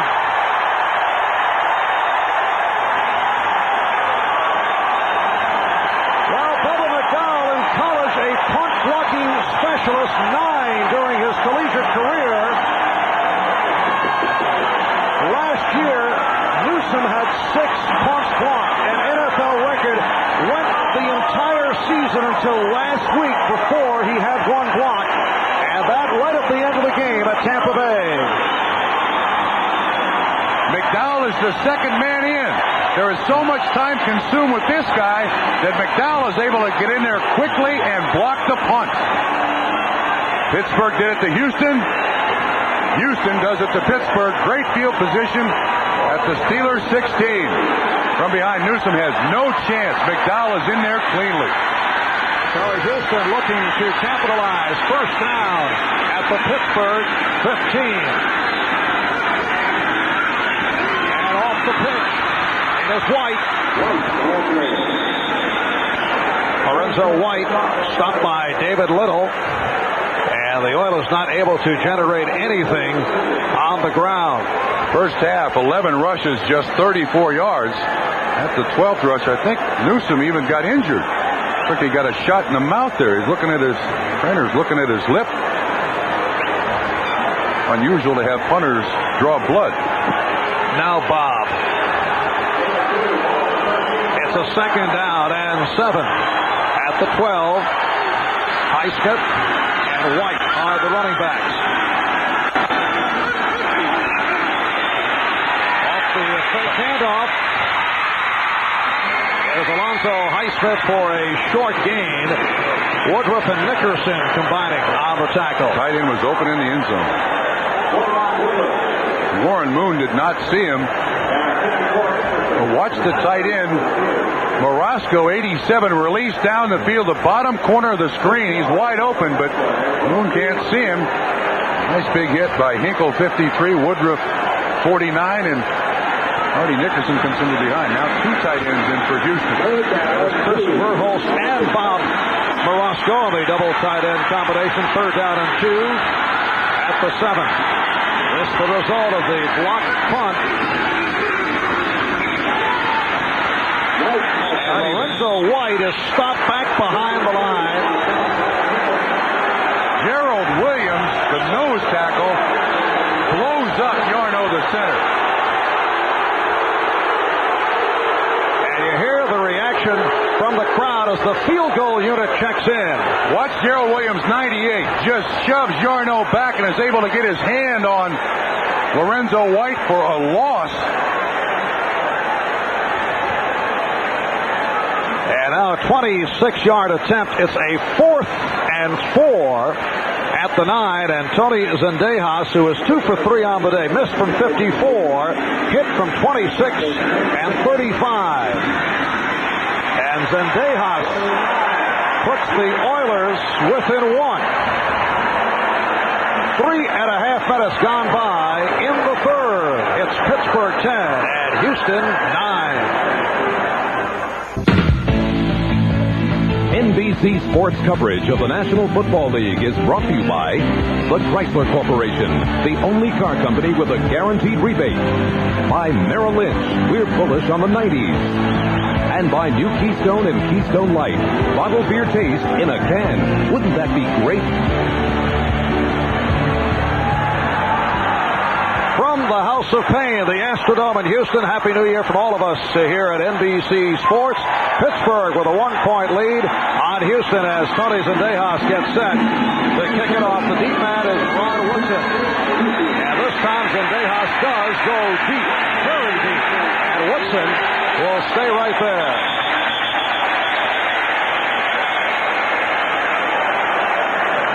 Let's go back a little bit to the block punt by Bubba McDowell. It'll come from the left-hand side of the screen. Almost untouched. Now the difference, Pittsburgh blocked the punt by Houston. Now watch this play by Gerald Williams, the nose tackle. Yarno, the center, is eaten alive. Gerald Williams there to make part of the tackle, really blew up the play. So Houston's been inside the 20 3 times, but just gotten 3 field goals. And Houston the best in the NFL with 9 blocked punts over the last 2 years. And as Tim Worley stopped by the outside linebacker, Johnny Meads, a short pickup for the rookie out of Georgia, 1st round draft pick, the 7th selection overall. Well, the Houston defense has come out in the second half now, and they're fired up. There's no question about that. And this is a Houston front 3 without Ray Childress, their best defensive lineman, out with a broken leg. Richard Berg, Doug Smith, both playing hurt. 2nd and 9. And the completion to the tight end, Malarkey, for a 1st down, but a penalty flag has been thrown. Donaldson with the stop on Malarkey. And here's Pat Haggerty. I think this is going to be against Dishman. Dishman was playing the corner. Hands to the face. Number 28, defense, decline, 1st down. Fishman is covering Derek Hill, and you saw the hand go right up to the face mask. And he does it again, and he gets caught. So first down for Pittsburgh. He does it twice. And Dishman pointing in the direction of the Pittsburgh Steelers. White Stone is now flanked to the right side. First down from the 32. Good block by Hodge, giving Brister the time, and it is incomplete. Boy, did he rifle that one? Whoa! Through the hands of Lewis Lips, who has yet to catch a pass. Bubby Brister, who tried his hand at baseball, he's looking right first, then comes back to the left, and when he rolls out, boy, he gets everything into this one. And that thing slides through Lewis Lips' hands. That was a cannon shot by Bubby Brister. Back coming out of high school, he felt he wanted to play baseball. Drafted by the Detroit Tigers, played instructional league ball with the likes of Howard Johnson and Glenn Wilson. Manager was Jim Leland, now the manager of the Pittsburgh Pirates. Second down 10 from the 32. And Brister completes to Worley, who's tripped up at the 34 by Allen and Lyles. Patrick Allen is down and looks like out. It appeared that he hit the knee of Tim Worley. Well, he's moving. Patrick Allen, the Oilers' right corner, in his 6th season out of Utah State. Not having one of his better seasons. Will happen to your right. Allen goes to cut the legs out from Tim Worley. Looks like a knee right on the helmet, and he's out before he hits the ground.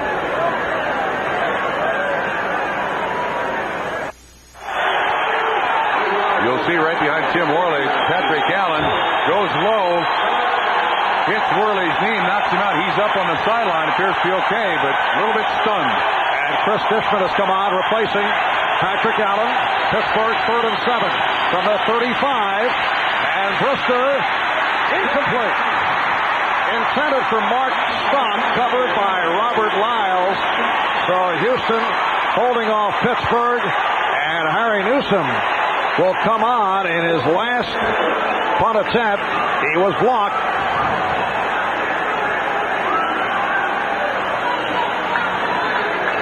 Newsom averaging 41 yards per punt. Back at his 20. Let's see how the Oilers play it following the block.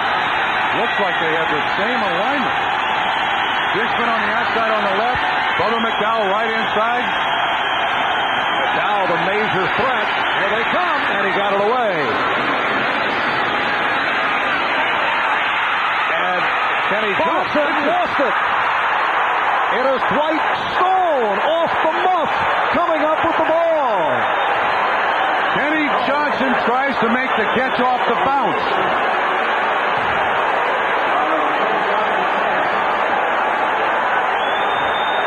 Very poor choice twice now by Pittsburgh, by Houston on the kicking situations, and Pittsburgh with great field position. Wow. Well, the Steelers have been very successful as an opportunistic team. They have turned things around in the giveaway takeaway area. And it was Kenny Johnson, a 10-year pro out of Mississippi State, usually noted as a sure-handed return man. They don't look for anything fancy from Johnson. Pat Haggerty and his crew discussing this entire situation.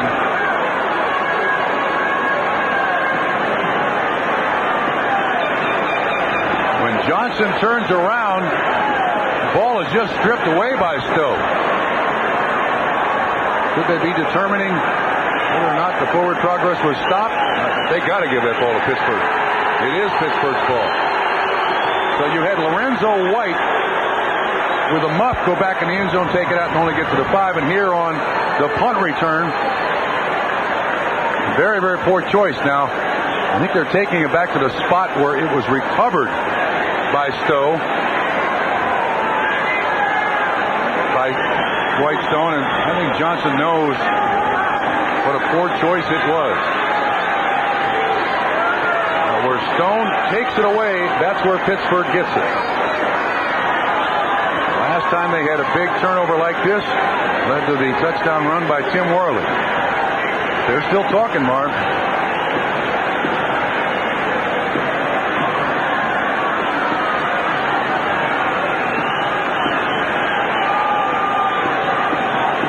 Ruling is you can't advance a muff. And that is why they are establishing. The play stands as Here it is. First down. All right, it's play does stand, but they established Dwight Stone at the 27-yard line. That is where he took it away from Kenny Johnson. So with 9:27 remaining in this third quarter, the Steelers take over. And off the draw, Merrill Hodge, the ball carrier. Fuller and Grimsley combined to make the stop on Hodge. Pick up a 3. Second down and 7. Steelers 10. And the Oilers 9. Worley on a 9-yard touchdown run following a blocked punt in the first quarter. Field goes by Zendejas from 26, 35, and Anderson hit from 25. 10-6 Pittsburgh at the half. And here in the third it was Zendejas connecting from 26 yards away following the blocked punt of Newsom. Second down and 7.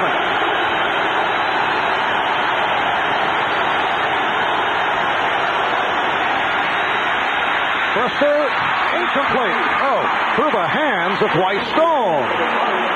That one he put right in the breadbasket, and somehow it gets away from Stone. Steve Brown was the man in coverage. There's Frances Brister, Bubby's mom, sitting with Bubby's 5 sisters.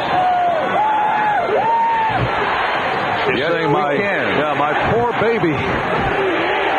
Bubby Brister wearing number 6 because he is the 6th in a family of 6. They made the trip from Monroe, Louisiana. Bubby in the second half only 2 for 7, 11 yards, facing a third down and 7. Whoops. Hodge moves. Yes, penalty marker is down. Look out, Brister. Ready to go. Getting involved with Eric Fairs.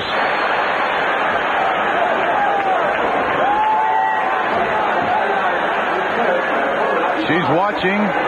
Don't hurt my Bubby. Moms are always like that. But the penalty is going to be against Pittsburgh. Merrill Hodge moves. Turning in some mistakes here on both sides.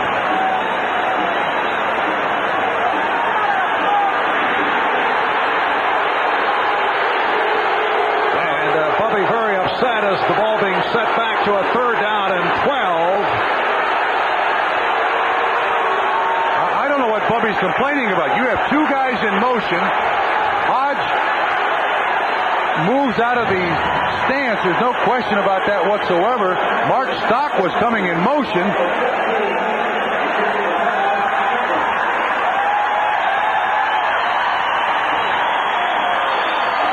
Wait a minute, this ends up being a major penalty here. Bubby is still hot.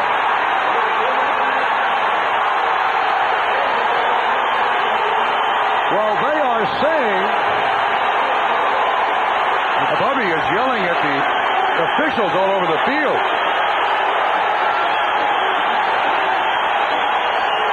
They are saying that was the third down play, and now it's a 4th and 22. And here is Newsom. Fair catch being faked as the ball carries down inside the 5-yard line. Really a missed opportunity there for Pittsburgh. After the turnover, they get no points. And a 36-yard punt is downed at the 4. Last play, you see Merrill Hodge break out of his stance. That's illegal procedure. Now, what's happened here is they count this as a sack. And that's why it ended up 4th and 22, and Bubby was very, very upset with the officials on the sideline and all over the place.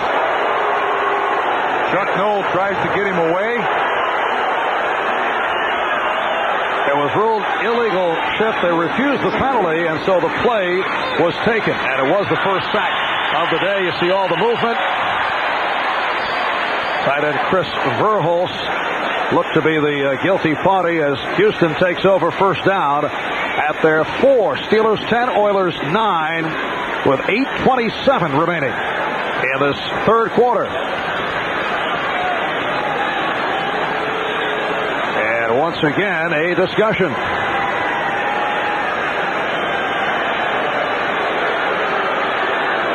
There's no question that the tight end jumped off sides.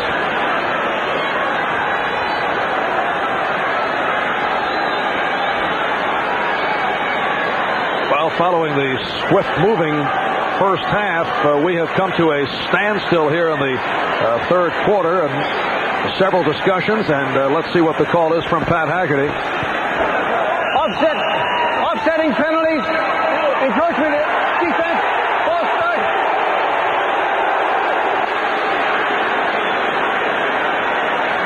Normally they call it on one or the other. They don't call it on both.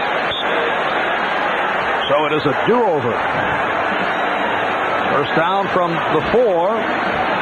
Where we're going here, Bob, this game started in 1989, could end in 1990. Oh, please, come on. Come on. Not yet. We got a long way to go here. And Moon on the inside, handoff for Rozier, and a short pickup. Still nothing happening on the ground for the Oilers. Keith Willis with the stop of Mike Rozier. Well, tomorrow, kick off the new year in style with NBC's Championship Monday College Bowl lineup. It gets underway with the Hall of Fame Bowl and the Fiesta and the Orange Bowl to determine the national championship. That's tomorrow here on NBC. It's a second down and 7. Rozier again.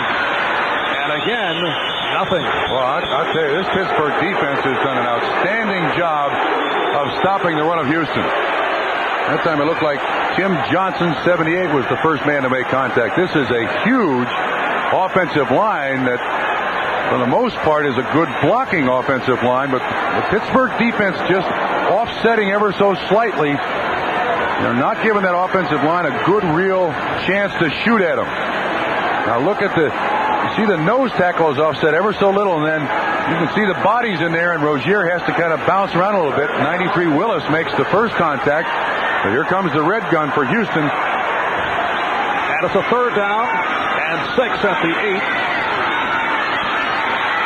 And Moon in trouble for a scramble and short of the first down. Moon could not find a receiver. Rod Woodson on the cover-up. So Greg Montgomery will check in. And the Oiler crowd reacts. Here again now, Houston. Moon flushed out of the pocket. He brings the ball back down. But Houston again now really on the negative side when it comes to field position. Rod Woodson makes the tackle. And Woodson is back deep at midfield. Montgomery, Woodson, 45, and works his way down to the 42. Tracy Eaton on the stop, 47-yard punt, and an 18-yard return by Woodson. So Pittsburgh gets it back, 6:07 remaining in the third. NBC Sports serves your need to know all week long. Dial 1-900-454-3500 for NBC Scores Plus. 24 hours a day, 7 days a week, anywhere in the USA. And next weekend, join us for the AFC Divisional Playoffs. Saturday, the Dogs barking up a storm in Cleveland. The AFC East champion Buffalo Bills will make their way to the Dog Pound.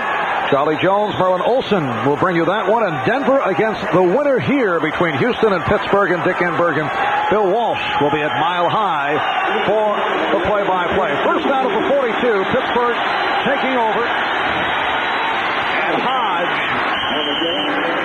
stopped by John Grimsley. We have 6 minutes to go in the third quarter, and the Steelers leading the Oilers by the score of 10-9.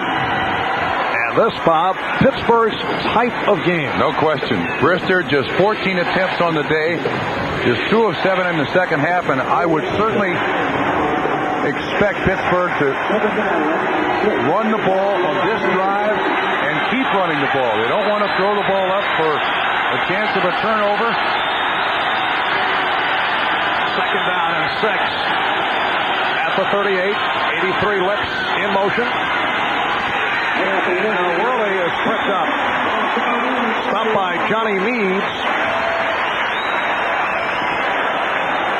I would think in this third down situation here, it's third and pretty good distance. You might look for a screen. I don't think Chuck Noll or the Pittsburgh Steelers or Tom Moore want to take a chance with throwing the ball down here. If they can get a first down here, take some time off the clock, they're going to be in great shape. Let's see who they got in the running back spot. They bring in their nickel package. Hodge is the running back, an excellent receiver. And Bobby Brister telling us last night he felt Houston is susceptible to the screen. Steelers have not yet converted on third down. Well, they convert right here as Hodge has the first down. Merrill Hodge stopped by the strong safety Bubba McDowell, picked up 17. Excellent call by Tom Moore and the Pittsburgh Steelers. Merrill Hodge just sitting there as a blocking back, and you can see that Merrill Hodge releases out of the backfield, runs a little circle route across the line of scrimmage, looks like he's going to block, is not picked up, big completion, drive stays alive. And a good block thrown by Dwight Stone. First down at the 21. 83 Lips, who has been silent to this point in motion. Hodge, but he swung out, could not turn it. Followed by Sean Jones. Jones did a great job to get out there. That was almost a bust out.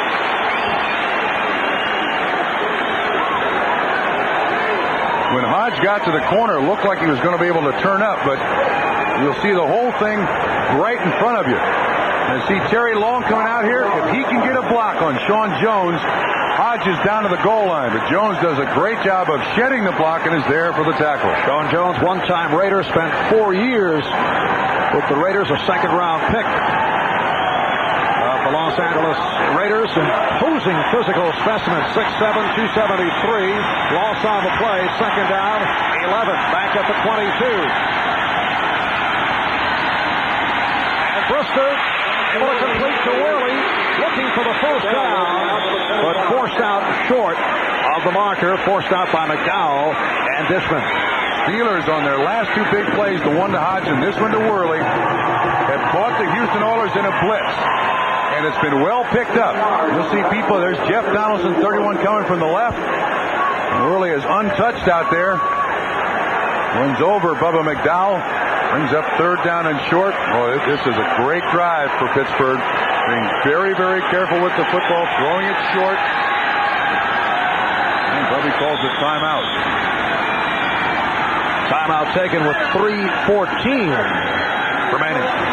In this third quarter, the Steelers with a 10-9 lead on the Oilers.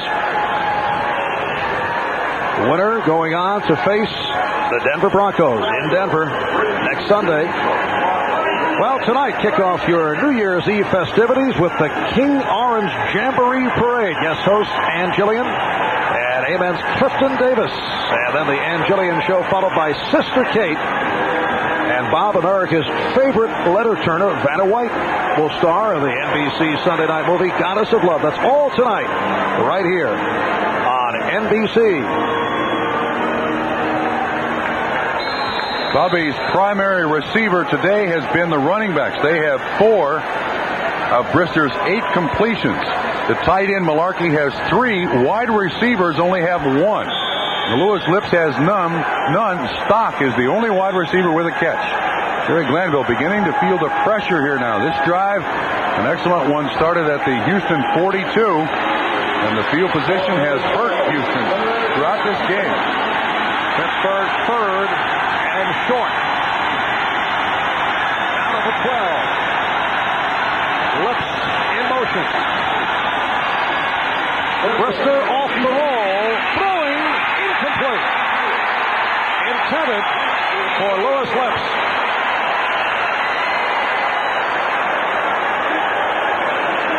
And it is now a fourth and short, and the field goal unit coming on. Lewis Lips is the man who comes in motion here. Patrick Allen, 29, with him. And the pattern is kind of busted a little bit. He comes up, and he's going to go out. And then when Brister is flushed, I think if Bubby sets himself and throws it to Brister, throws it to Lips, it's a completion. But as it is, field goal attempt by Anderson. It's a 30-yard attempt, and it's good. So Gary Anderson, who earlier hit from 25, is able to connect once again, and the Steelers extend to a 4-point lead with 3:05 remaining in the third quarter. Gary Anderson, man who ranks third in NFL history for career field goal accuracy. Only Nick Lowry and Morton Anderson are in front of him. Pittsburgh Steelers with a 13-9 lead on the Houston Oilers. Reminder tomorrow, a big day on NBC. The Hall of Fame Bowl will get it going, followed by the Fiesta and then the Orange Bowl. Florida State, team to watch. Maybe the best team in the country playing right now. Bobby Bowden always has his team ready for postseason play. And, of course, Colorado's chance for a national championship. The state of Colorado is going to be 2 miles high come Monday night. Well, this telecast is presented by authority of the National Football League, intended for the private use of our audience. Any rebroadcast or other use of this telecast without the express written consent of the Houston Oilers and the National Football League is prohibited. This game, the property of the NFL, all rights reserved. Wish you were here, Sam White. Well, Doug Smith, the nose tackle for the Houston Oilers, pointed out during the week that he did leave a ticket for Sam Weish because he felt Sam wanted to get to a playoff game.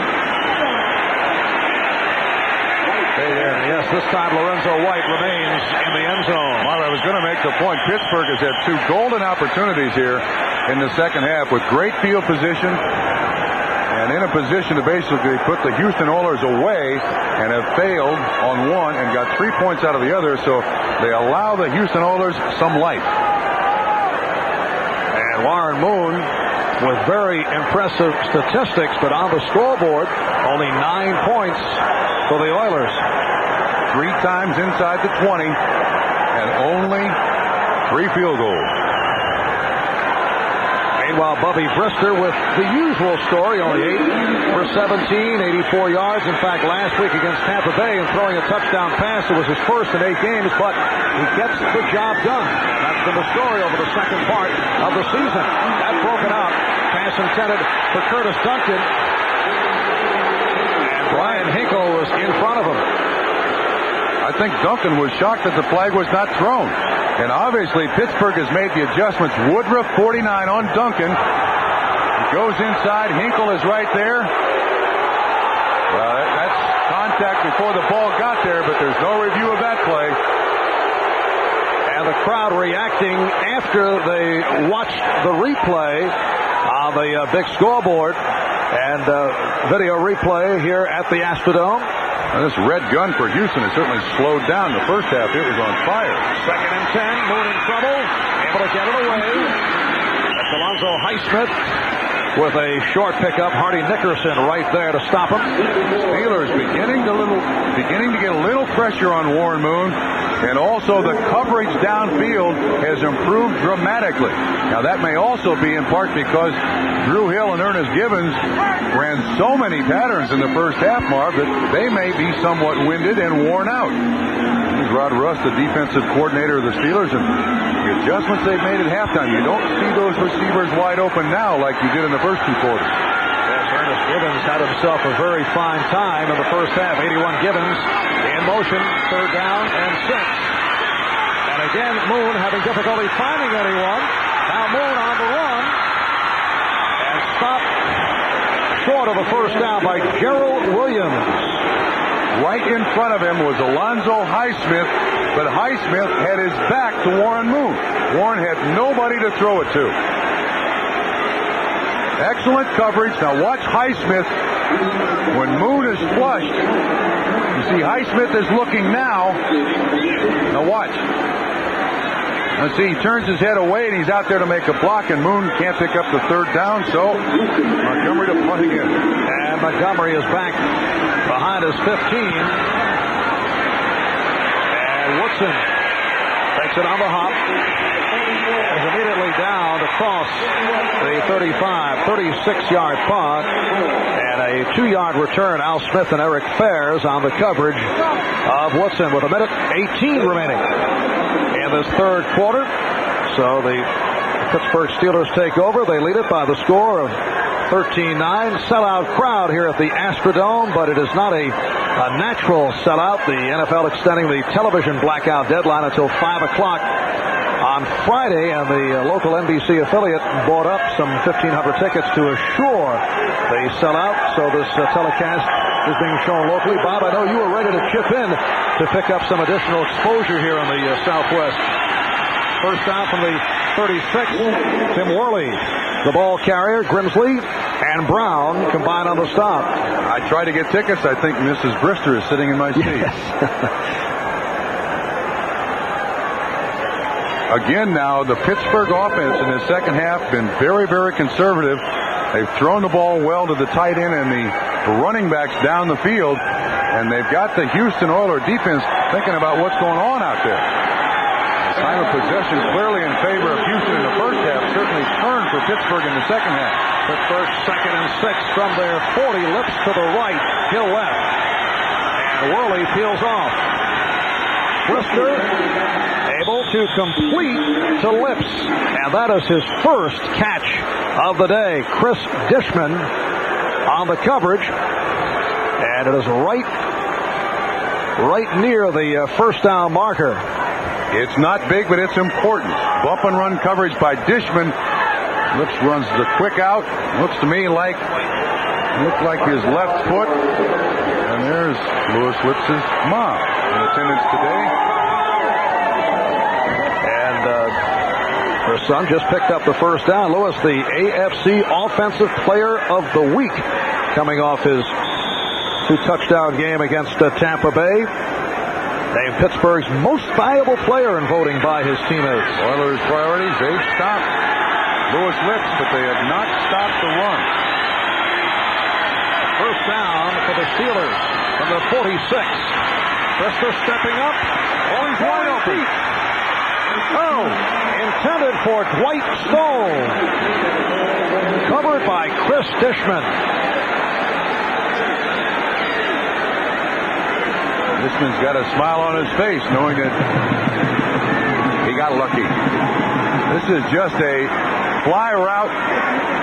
Dishman is late turning around. Stone blows by him, but the ball just overthrown.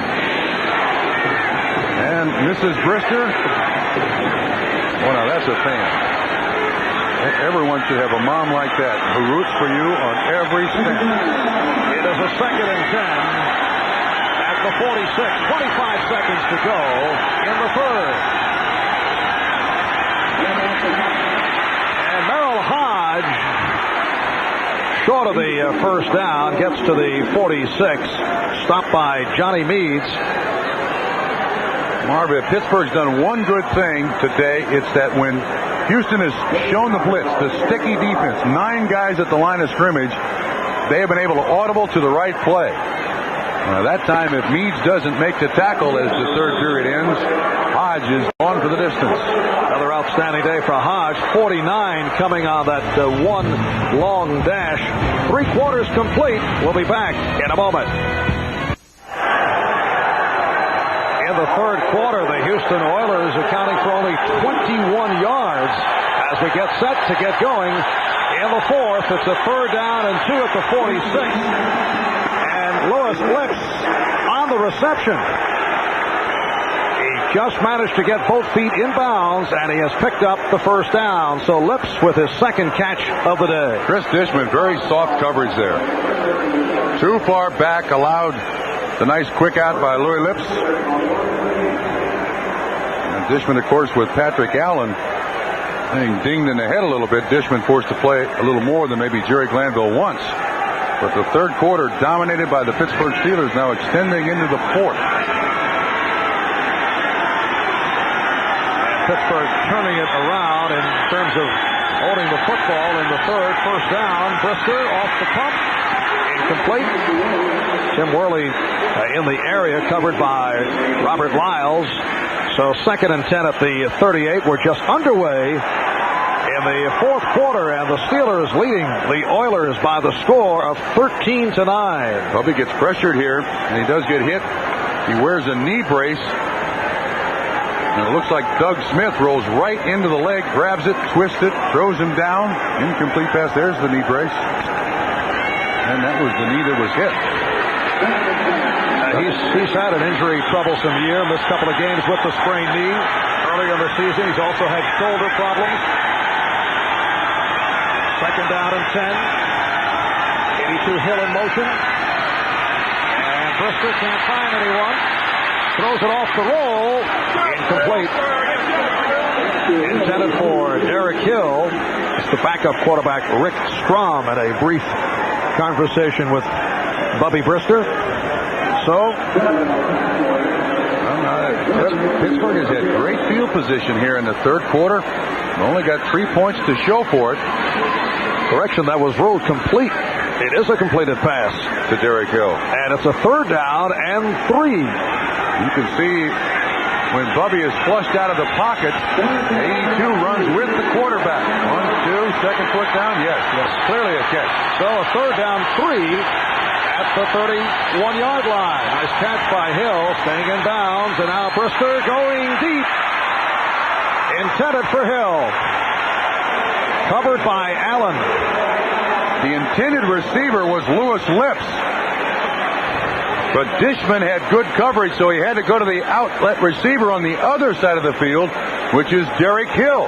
He runs the hitch and go, and he goes right by Patrick Allen again, just overthrown. You know, it may be the product of having to work indoors in Pittsburgh all week. They didn't have enough turf to really practice the long pass receptions. Yes, they were playing on the concrete for the most part indoors. This a 48-yard attempt by Anderson. It was 2 for 2, and this one is good.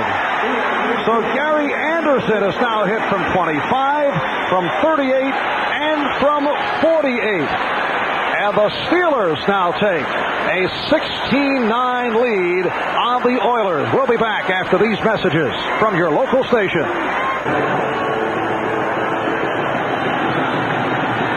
Well,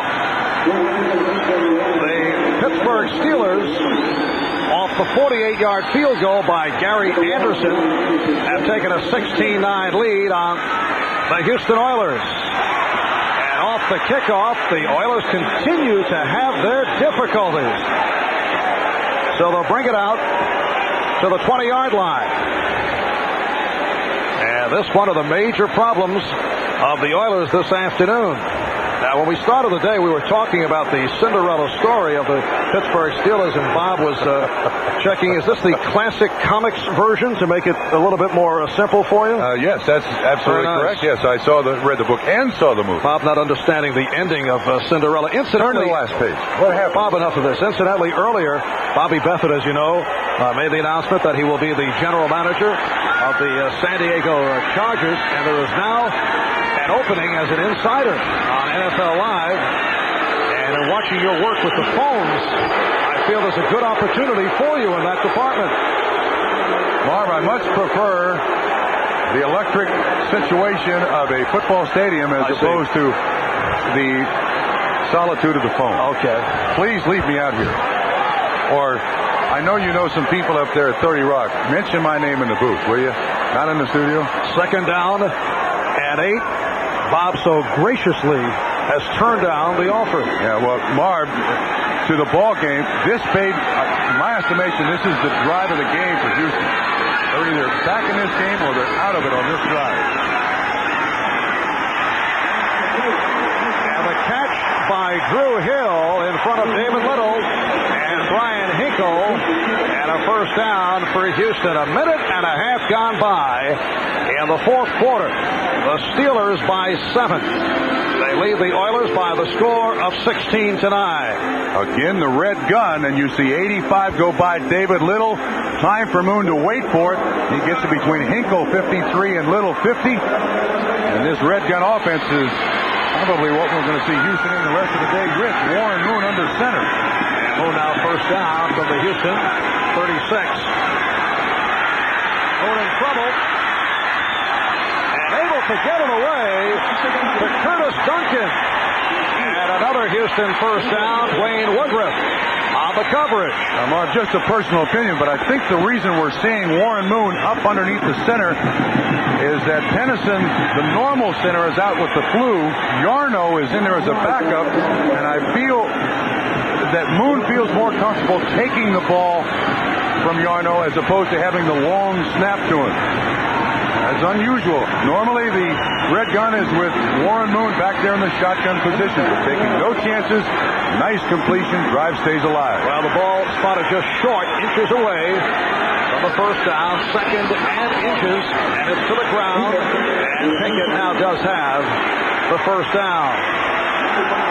Greg Lloyd, the outside linebacker, on the stop. 3 minutes gone by in the fourth quarter. The AFC wild card matchup. Pittsburgh Steelers in a surprise to make it here. They needed a lot of cooperation, while the Houston Oilers ending their season in very disappointing fashion. The 61-7 thrashing by Cincinnati. The loss last Saturday to Cleveland here in Houston when they could have wrapped up the AFC Central. They went down throughout the week. Came out of it toward the end of the week. Here's Pinkett. Change of direction out to midfield. Now see, once again, you hear the Houston fans booing, but what they need to do, what Houston needs to do is draw the linebackers up to the line of scrimmage so then they can get Hill and Gibbons open right behind them. I'm not sure the fans in the stands here understand the thinking of this, but if you don't have those linebackers tied to the line of scrimmage, you have no pass routes for Gibbons and Hill. And you see David Little and Hardy Nickerson almost jump out of there immediately. You've got to keep them up there tight. Second down and 7 at midfield. Moon able to throw it, broken up. Great play. Intended for Jeffries and broken up by Woodson. Great play, Woodson. Great recovery time on Jeffries. He's the biggest of the Houston receivers. And Woodson's got him single coverage out there. And watch the way Woodson turns all the way around and still has the ability to come back and make up that distance. So Houston again in a third down situation, and Woodson just gets his hand in there to knock it away. Third down and 7. 10:45 remaining in the fourth quarter. Now Moon out of the shotgun. Throws the middle. And it completes to Hill. A big play. Moon and Hill on the reception. Larry Griffin with the stop. It's a 21-yard pass play. And a first down for Houston at the Pittsburgh 29. Marv, here's the matchup. It worked well in the first half. You've got Hill and Carnell Lake. And again, good time for Warren Moon. And you see he stays with Drew Hill throughout the entire pattern. And he's able to get open. Drew Hill with a sixth catch, 97 yards on the day. First down at the Pittsburgh 29. Moon with time. And Hayward Jeffries not able to hang on. The coverage from David Little. That ball may have been tipped at the line of scrimmage because Jeffries was wide open. There's Woodson again, and this time it's a slant in. And he should catch that ball. That ball is not tipped. He should catch that ball. But I thought maybe the trajectory of the ball changed a little bit. There's no excuse for missing that one. David Little has played exceptionally well this season. Chuck Noll telling us last night that Little is the glue and the brains of the Steeler defense. Second down and 10 at the 29. Moore looking for the screen. He has Highsmith, and Highsmith has the first down.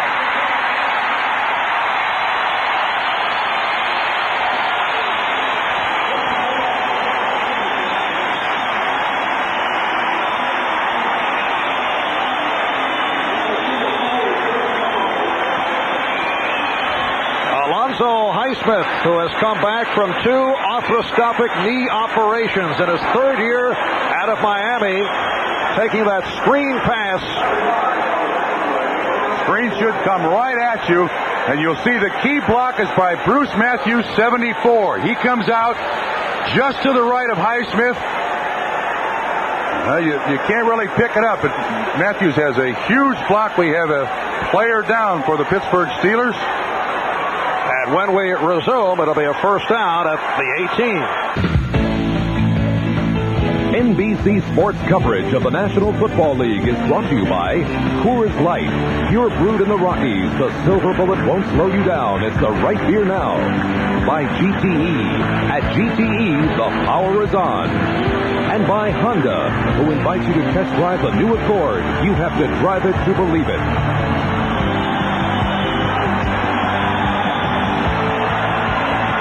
Was the Pittsburgh Steeler injured as this screen develops. Bruce Matthews gets a big block on it, picks up the first down, and the drive stays alive for Houston. And it's a first down at the Pittsburgh 18. Off the play action, lots of time, and Moon fires. Touchdown! Ernest Gibbons bringing Houston within 1.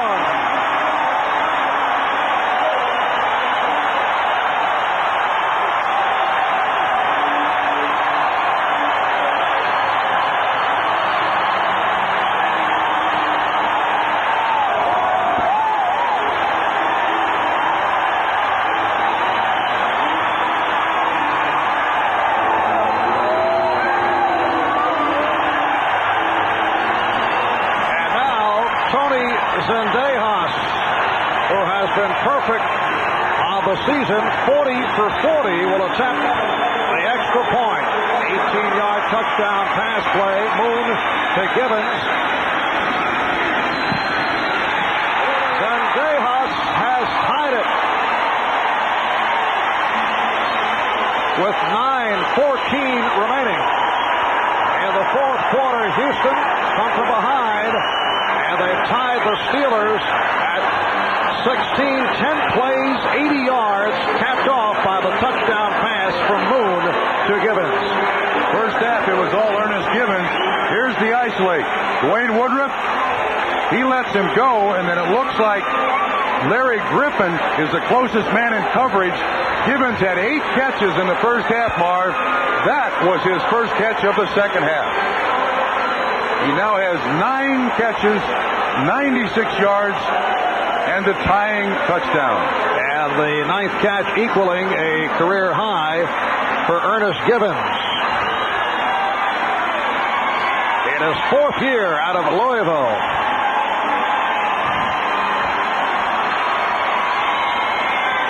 And this sellout crowd reacts.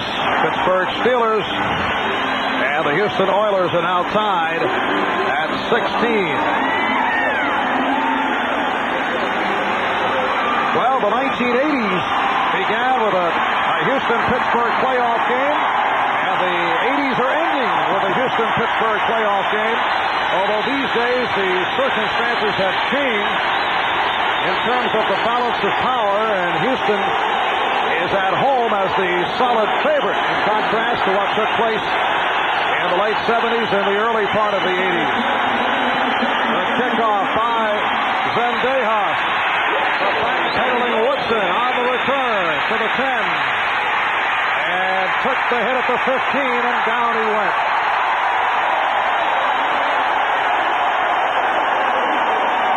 Backup linebacker Scott Kozak on the stop of Rod Woodson.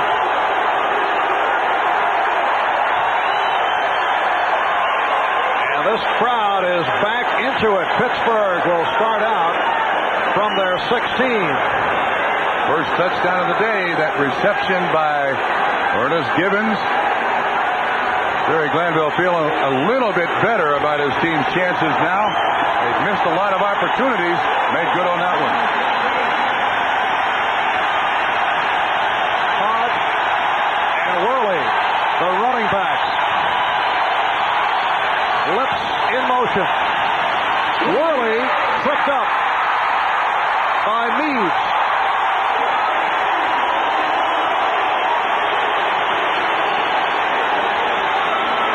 So a loss on the play. It will be a 2nd and 12 back at the 14. Houston comes with the blitz. Meads right inside the tight end. Just gets his hand on Worley's foot. And Pittsburgh's going to have a problem when they get to 3rd down if they want to audibilize or anything like that. This crowd is suddenly back in the ball game. Going to be tough on Pittsburgh and Bubby Brister.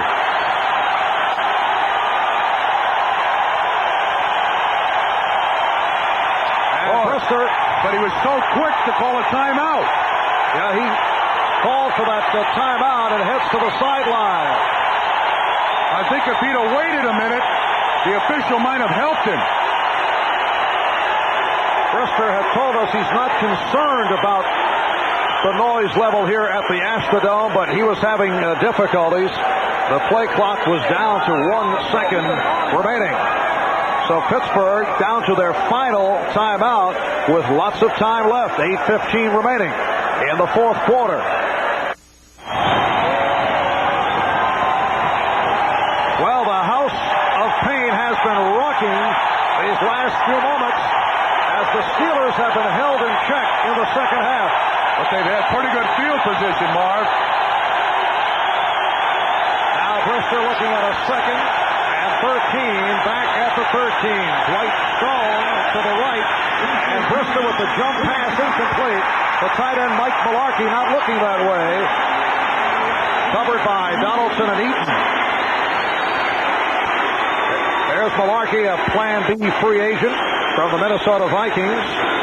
In his 7th year out of the University of Florida. Well, if he's pressured, he's got to get rid of the ball quickly, and Mularkey never turns around to look. The Houston defense certainly playing a lot better in this second half. Pressure comes from the right. There was somebody at his feet. And Mularkey never looked for the ball. A 3rd and 13. Back at the 13. Game tied at 16. And Brister in trouble. Throws one away.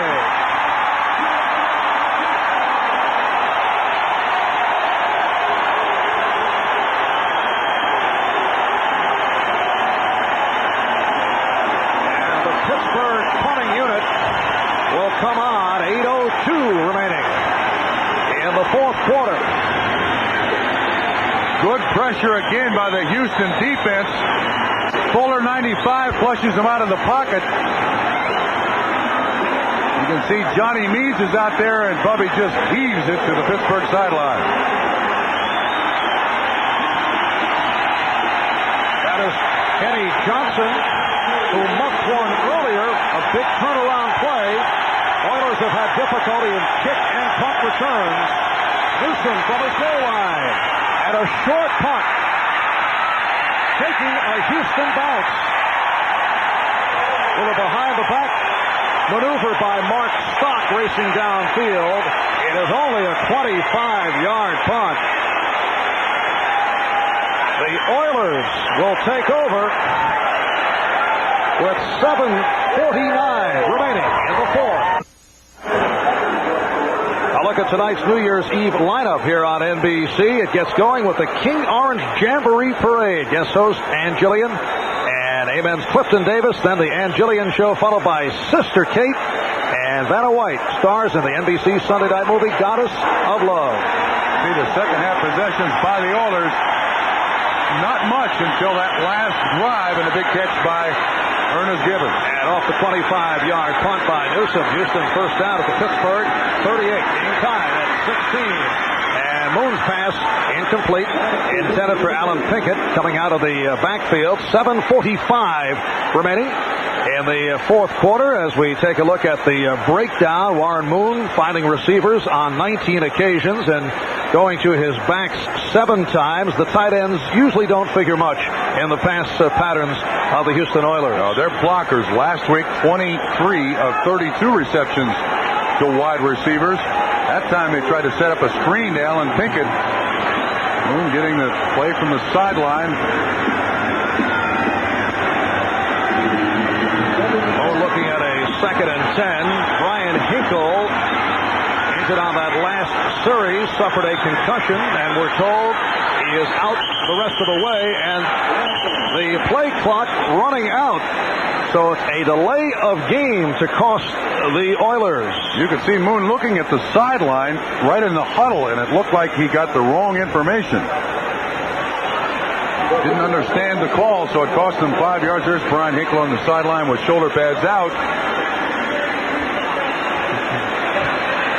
When this clock expires, I think Warren Moon will look directly at the sideline and say, come on, get it there quickly. A little faster, so now it's 2nd and 15. George Yonner working at center. Jay Pennison bothered by a touch of the flu. Mike Munchak, Bruce Matthews at the guards. Dean Steinkuhler, Bruce Davis at the tackle. 2nd, 15 at the Pittsburgh. 43. Now Moon with time. Fires. Another big play combining with Ernest Givens. Lake and Griffin combine to make the stop. That's 10 double figures, 10 catches for Givens.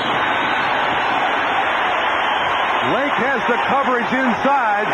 This is what Houston was doing in the first half, and then it's just foot speed. They clear everybody out inside the pattern and then let Givens run across the field. It's almost not fair.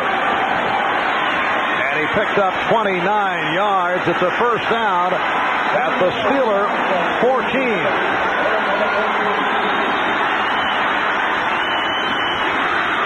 The handoff to White. White going to the outside, but met by the combination of Woodson and Lake. Landville on the sideline. Chuck Noll on his sideline. A lot of missed opportunities by both teams. The Steelers jump out on top. And they hold Houston out of the end zone with a touchdown until the fourth quarter. Pittsburgh with a 10-6 lead at halftime. Very impressive statistics again for Warren Moon, who finished strong against Cleveland last week. Career highs 31 for 52. 2nd down 8, and again to the ground. Pinkett stopped by the nose tackle, Gerald Williams, and the Oilers not able to get anything going on the ground. Not just in this drive, for the entire day, Pittsburgh has done a great job of stopping this running attack. Now Moon goes back and fakes like he's going to throw, and then bodies flying all over the place. Greg Lloyd assists on the tackle. Looks like David Little is also in there along with Gerald Williams. So a key 3rd down here. It's a 3rd and 6. Duncan is to the right. Jeffries left. Moon with time, throws, touchdown, and again it is Ernest Givens.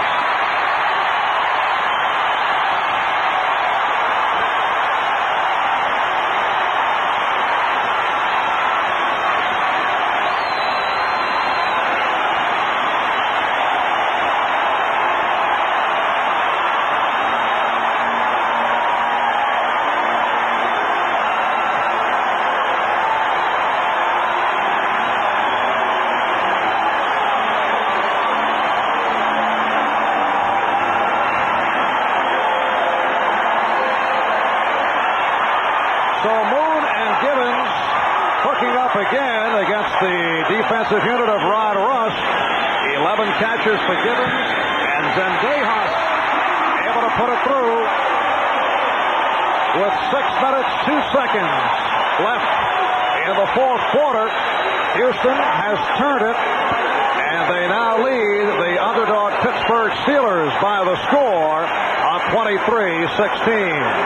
All day long, you've seen these crossing patterns by the Houston Oilers. This time Gibbons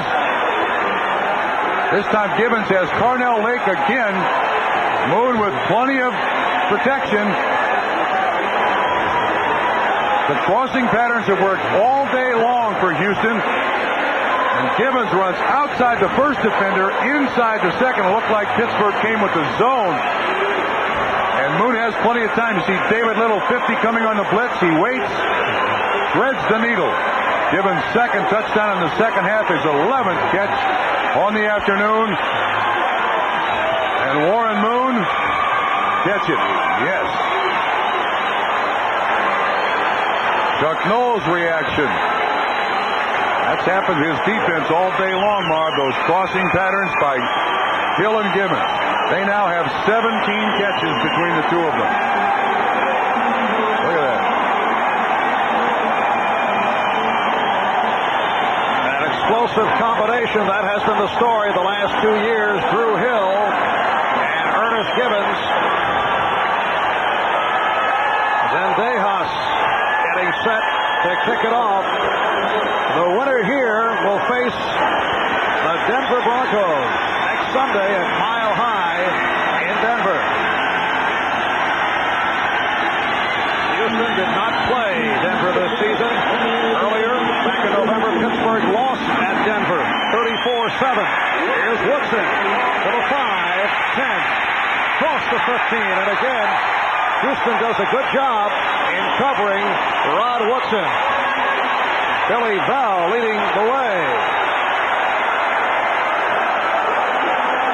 Well, I mentioned the 11 receptions by Ernest Gibbons. The playoff record, Kellen Winslow with 13 receptions against Miami back in 1981. Woodson trying to make a big play here for the Steelers. Unfortunately, Houston Oilers special teams have not given him much of an opportunity. So Brister with a first down at his 18. Looks to put it up. Able to elude Fuller and then completes. Hard hit by Steve Brown on Lewis Lips. Lips this time does a great job of pushing that cornerback off. You can see that the coverage is Steve Brown. Lips turns around, goes back outside. Brown almost gets there, but Lips with good concentration, and Brister with the strong arm makes the completion. First down for Pittsburgh from their 28. And Worley accelerates, gets out to the 34-yard line. Al Smith, the inside linebacker, making the stop on Worley. It'll be a second down and 4 at the 34. With 5:01 to play, Pittsburgh staying with their game plan. Al Smith meets Worley right in the hole, but Worley's still able to pick up good yardage. But they got to start throwing the ball down the field a little bit more. Pittsburgh does. See the time running down, coming up on 4.5 to go in this fourth quarter. Brister was looking for the tight end, Malarkey, then changed his mind, and now throws one deep and throws it away. No one in sight. Malarkey was covered at the near side, Lips at the far side. Almost gets sacked. Eludes the rush very, very well by Sean Jones, 96, and then he's just even it out of bounds. 94, Montgomery finally makes contact with him, but Merrill Hodge has been good in these situations. Third down and 3 yards to go. Crowd is responding to the Houston defensive unit that's thrown in motion. Deep drop, and Brister completes. And close to the first down, Merrill Hodge. Let's see where they spot that ball. Patrick Allen on the hit. From that angle, it appears to be a first down for Pittsburgh. Yeah, that's the true marker, too, on that side of the field. So I agree with you. That does look like they have the first down. Patrick Allen makes a clean tackle. I think it's 4th down, but Hodge does a great job and gets the ball just over what appears to be the 1st down marker. There's that missed tackle. Great effort by Merrill Hodge. Is it enough? Yes, it is. 1st down being indicated. Just under 4 minutes remaining in this 4th quarter. Houston by a touchdown, 23-16. There's Ernest Gibbons, who has caught 2 touchdowns, 11 catches in all. 1st down from the Pittsburgh 38. Worley cutting inside. Worley picking up the 1st down. Smith and Meads on the stop. Some strong running by the rookie from Georgia, Tim Worley. That time, Pittsburgh had Lips coming in motion. He ends up being a lead blocker. He hits the outside linebacker and allows Worley to turn the corner. Here's Lips. The man in coverage with him is Steve Brown. Now watch what happens. He gets Bubba McDowell outside. Worley's able to turn it back up inside. Big pickup Pittsburgh. Still alive, still chugging. Worley had a strong game against Houston 4 weeks ago with 103 yards. Reverse. Now Hodge on the reverse. Stone. And Stone picks up another 1st down and some more.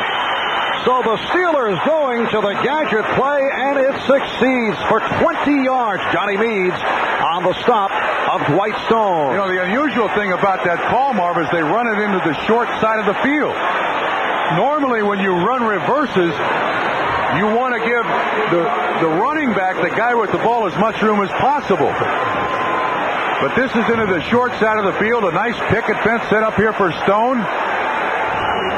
20-yard pickup. There are 2 Houston Oilers on the ground. Looks like one is William Fuller and the other one is Doug Smith. See if you can pick up the picket fence as it gets around here. Oh, this is a free shot for the offense. Good block by Ilkin. 20-yard pickup, and they're still down. Houston Oilers spread all over the field. And going into today, as we mentioned right at the start, the Oilers vulnerable in the front 3. Ray Childress out of action, the outstanding defensive lineman, out with broken leg. Doug Smith playing hurt. Richard Byrd playing hurt. And that is Smith, the 5-year man from Auburn, who has made it back following an arthroscopic procedure on his knee. There's Smith. And Fuller also shaken up. Marv, if both these guys go out, I don't know, Houston puts in at the defensive line. He's got cramps in his legs. One of the key blocks on this play is the quarterback, Bubby Brister. Watch number 6. Worley does a good job. And Brister is the guy who hits Doug Smith, the biggest guy on the field. Yes, Smith goes 6'6", 290. I don't know who they're going to play now at defensive line. Well, let's see. You have Sean Jones, Glenn Montgomery, Anthony Spears, who has been activated from the developmental squad and has been spotted this afternoon, and it looks to be a combination of Spears, Montgomery, and Jones. That's Smith walking off, and he definitely has cramps in his legs. There's 92 Spears getting his first snaps here in the NFL. Robert Lyles trying to tell him what to do. Boy, this does not bode well for Houston, because Pittsburgh is going to fire right up into those guys now. And last week against Cleveland, with the Oilers short-handed, Jerry Glanville used some linebackers up front, which did not help against the hard driving running of Kevin Mack. He's looking for players back there, anybody. We're down to 2:15 left in the 4th quarter. Pittsburgh first down at the Houston 29. Steelers trail by a touchdown. And again to the ground. Worley, who has been running well, coughed it up. And let's see what the call is here. The ruling is that he is down by contact. And boy, that certainly is the result of those defensive linemen going out.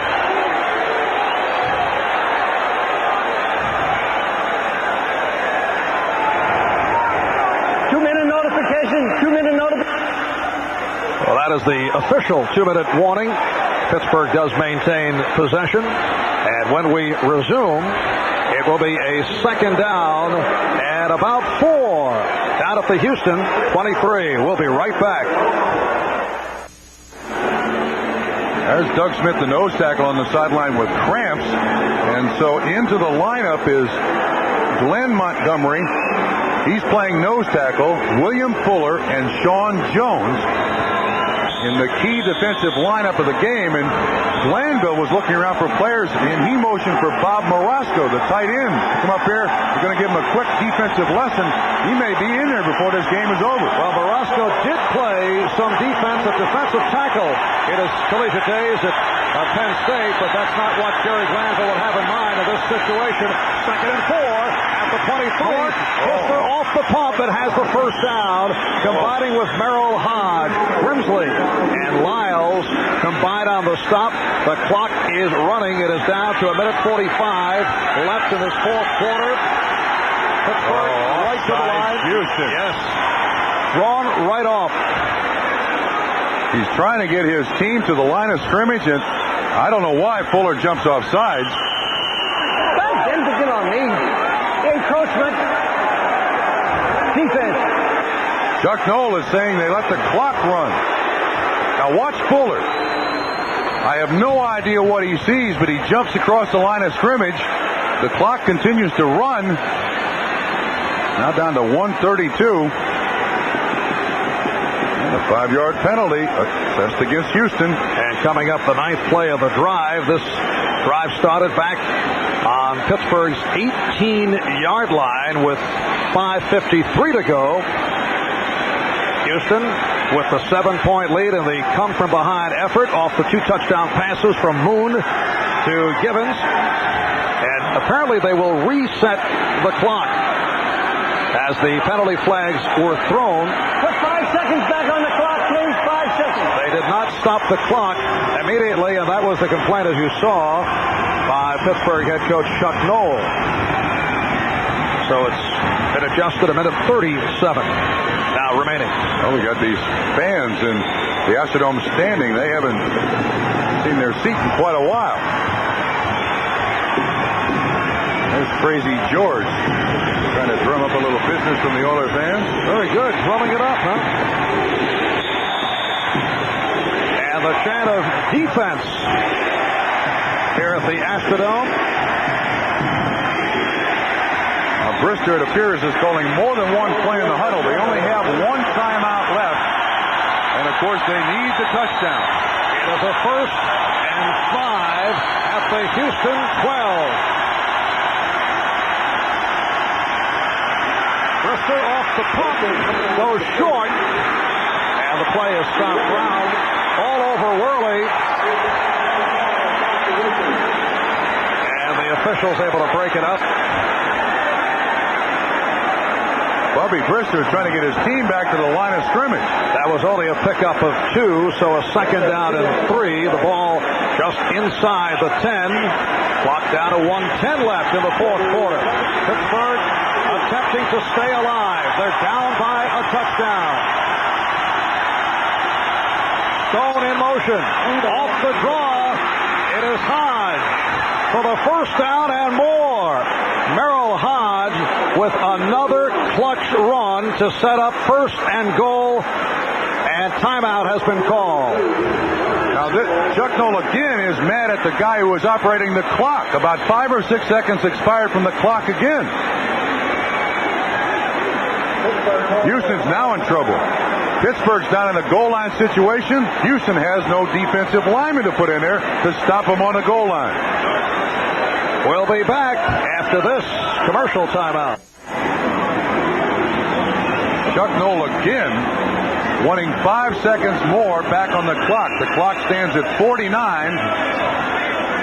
And Haggerty did not agree with him, and the 49 seconds remain on the clock. Their last timeout taken. Pittsburgh now with 161 yards rushing on the day. Hodge with 86 on 13 carries. It's been a terrific all-around game for the fullback Merrill Hodge. It is a 1st and goal at the 1.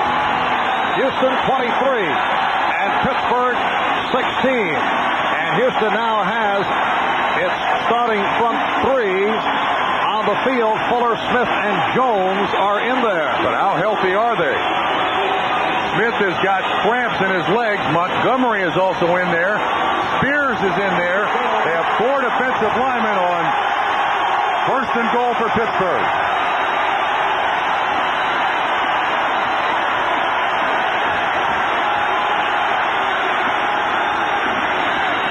And it is Hodge. Pittsburgh indicating a touchdown. Ball's loose. No, the touchdown is indicated. It is a score for Hodge. And so the Steelers, within 1 point of tying it up. Again, right at the line of scrimmage. Hodge dives over. Oh, it looks like he has the ball. Well, did the ball break the plane? It was stripped out of his arms. Just like the story of Cinderella. Whoever wins, it's going to come down to the last pick of the clock. And the point after by Anderson is right through. So Gary Anderson, a major part of the story here this afternoon, has tied it at 23 with 46 seconds remaining in regulation. That was an awful tough run by Merrill Hodge. They really got underneath his feet, and he was still able, it appears, to get the ball across the plane of the goal line. Looks like Grimsley, 59, is the first man with contact. When the ball comes loose, he's already stopped. So the score stands again now, right at Doug Smith. Grimsley hits him. Dishman, 28, stops him. And he's ruled in the end zone. Bubby's mom. Touchdown. Yeah, mom's no touchdowns. Chuck Noll, little grimace. He sees the signal. Game tied. You know, Marv, I got to tell you, Pittsburgh looks relatively fresh. On the other side, Houston looks physically exhausted. And we're down to 46 seconds remaining in regulation. The lineup tonight here on NBC, the King Orange Jamboree Parade following this AFC wild card matchup between Houston and Pittsburgh. And then the Ann Jillian Show, followed by Sister Kate and Vanna White, starring in The Goddess of Love. That's all tonight right here on NBC. And it will be a late night in terms of primetime programming. There's Doug Smith on the sideline. He's trying to recoup as best he possibly can because in overtime the problems continue with the lack of defensive linemen. They're all huffing and puffing there. 3 deep now for Houston. Lorenzo White, the man in the middle, with Kenny Johnson and Tracy Johnson flanking him. And the kickoff by Anderson. Tracy Johnson stays right there. So they bring it out to the 20-yard line. And Houston, with 46 seconds remaining in regulation, will have first down at the 20. If you're wondering, Zendejas has made kicks from 52 and 51. 2 for 2 from 50 plus. They recall the overtime game against Buffalo that we did here at the Astrodome. Zendejas connecting in that 47.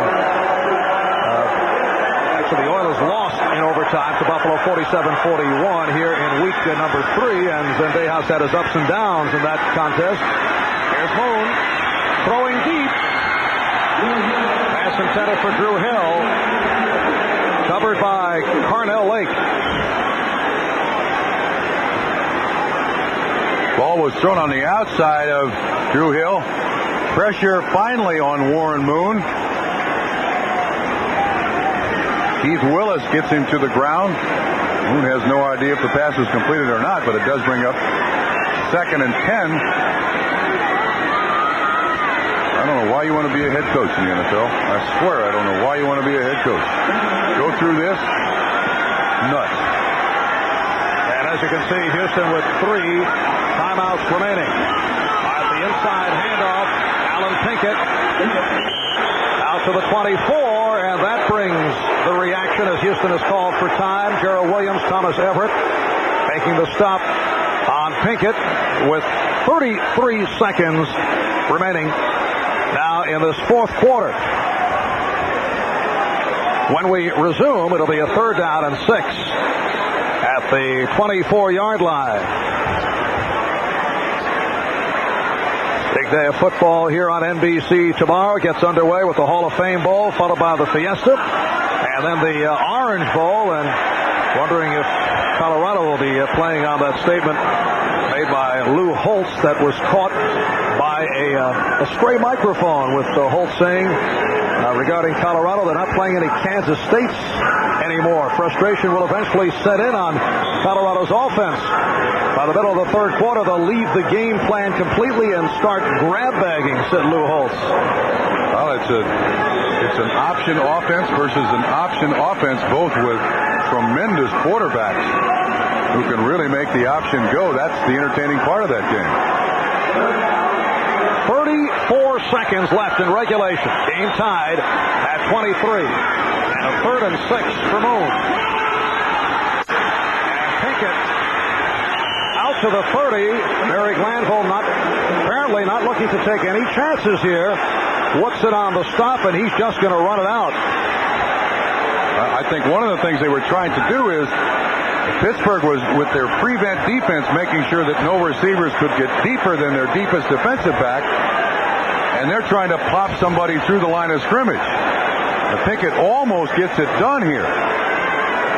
But Rod Woodson, 26, comes up from the secondary to make the tackle, and I believe they're ruling it a first down pickup. Did pick up the first down, so that stopped the clock with 23 seconds left.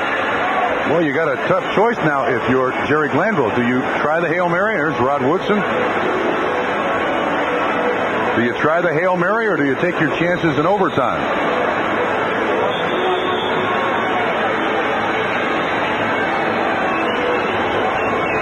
Warren Moon back from his discussion on the sideline.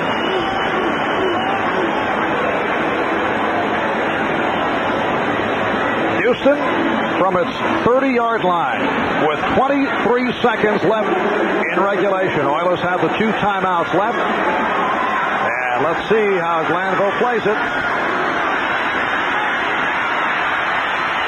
Well, Moon goes short range. Haywood Jeffries on the reception. And the clock is stopped. Another Houston timeout with 14 seconds remaining. The Oilers have it at their 35-yard line. I think if you've got a play in there called the hook and lateral, where you throw it to one guy, he laterals at the running back coming out of the backfield, or some trick play like that, you almost have to pull it out here and try to get the ball down for Zendejas to that's off try a field goal. Well, but the pass is actually a very high percentage pass. Now the defensive backs of Pittsburgh are going to be playing way, way back. Their mindset is, don't let anybody get deeper than I am. And there's Bubby on the sideline, looking at overtime, rooting for the defense. Now the Oilers from their 35-yard line, 14 seconds left in regulation. Oilers trailed at halftime 10-6.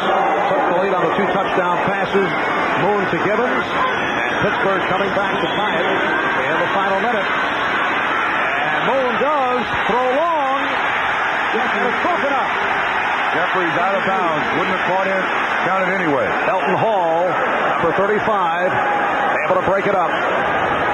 Elton Hall on the inside, and once the receiver goes out of bounds, which you'll see at the end of this pattern, the only way he can catch the ball is when he comes back in if it's touched first by the defense. He kind of ran him out of bounds, didn't he? But nevertheless goes as an incompletion. And you got to think that you try it one more time, the Hail Mary. Well, the clock is down to 7 seconds remaining in regulation. And Houston from their 35-yard line. We are looking at overtime. Moon is now 29 for 47, 314 yards. And the 30-second clock has run out. So delay of game. And they move it back. Offense. I'm not sure that 5 yards makes any difference in this particular play.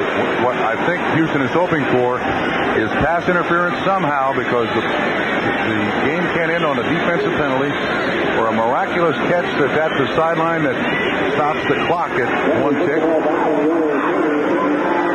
Which would set up a field goal opportunity for this man. Zendejas.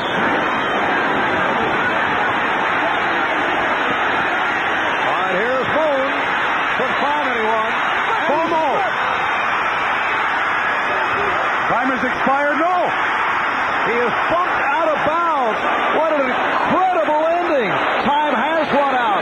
Greg Lloyd on the recovery, but wait, a flag has been thrown at midfield. Let's listen. We have 12 men on the defense. The game is over. Not quite. Regulation time has expired. Gerald Williams, 91, was the last. Time for one play. Yes. Gerald Williams was the extra man on the field, and because that's a dead ball foul, the clock stops. There is one untimed play because the game can't end on a defensive penalty. So Pat Haggerty will straighten it out. There is time for one more play. Noel was trying to get that extra man off the field, practically gesturing. Zeros on the clock, but time for one play. Again, though, the game can't end on a defensive penalty. So again, your hope if you're Houston is another penalty on the defense. And now Moon with the long look and just dumps it off, intended for Haywood Jeffries. Now the gun sounds, and now we go to overtime. Okay, the coin flip, the visiting team calls. We'll find out who wins the coin flip, and frankly, even though a lot of people feel that the coin flip and who wins it determines the winner of the game, not true. It's about 50-50. Oilers and Steelers are tied at 23 as we head to OT. And the final game of the 1980s may go down as one of the more memorable. Coming up following this AFC wild card, King Orange Jamboree Parade, followed by the Ann Jillian Show, Sister Kate, and then the Sunday night movie Goddess of Love. Pat Haggerty presiding over the coin toss.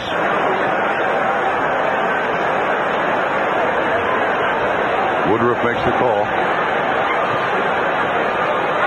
Pittsburgh gets it.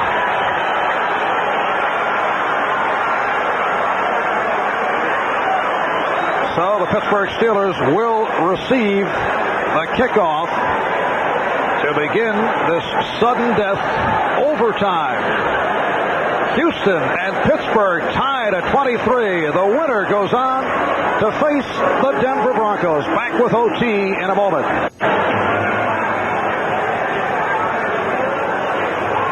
Well, in overtime, we play until someone wins. There's no question about that. Field goal kickers decide it. Each team gets 2 timeouts. They are 15-minute time periods. First team that scores wins. And if nobody scores, we go to a second overtime. You can ask Don Shula and Hank Stram about going to extra overtime periods. All right, Houston did have one overtime game earlier this season. Lost to Buffalo 47-41 here at the Astrodome back in week 3. The last time the Steelers won in overtime, they beat Houston 22-16. That was here in Houston back in September of '86. And the kick by Zendejas. Woodson from the goal line to the 10, to the 20, and hit hard before reaching out to the 20-yard line. Eugene Seal made the contact.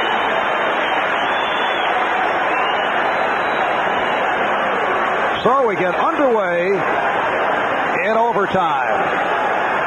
And the Pittsburgh Steelers start out from their 18. Now, I think in the overtimes you have to play to win.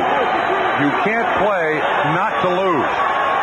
Pittsburgh has got to go out there with the feeling that this is the first quarter of the game. They've got a very, very tired defense facing them. The crowd trying to rev up the Houston defensive unit. Here's Hodge, tripped up back behind the line by the nose tackle, Doug Smith. Smith is continuing to get leg cramps. Montgomery comes in to take his place.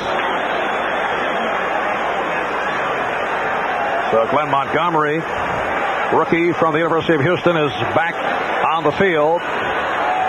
From behind the offense, you see Hodge. Smith makes the tackle. And the loss of body fluids. Doug Smith cramps in his legs again immediately. Second down and 9.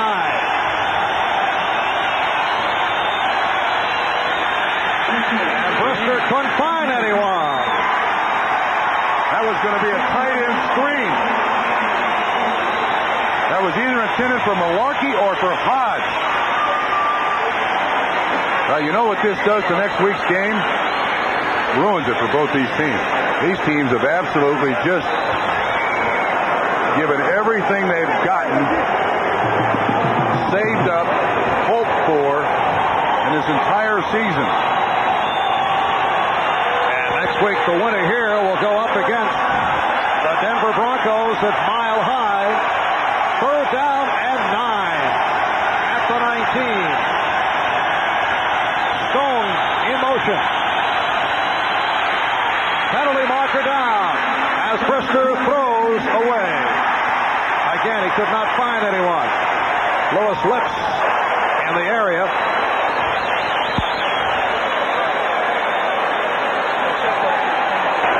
Illegal motion, offense. So a quickie series for Chuck Noll and his Pittsburgh Steelers. And they will punt it away. Well, I think you almost have to go for the block here. If you're Houston, they've already blocked one of Harry Newsom's punts. Seems to me that this is the perfect time to go for the block. And here's Kenny Johnson, the 10-year man from Mississippi State. At midfield, Newsom back at his 4. We are in overtime with a minute gone by. Game tied at 23.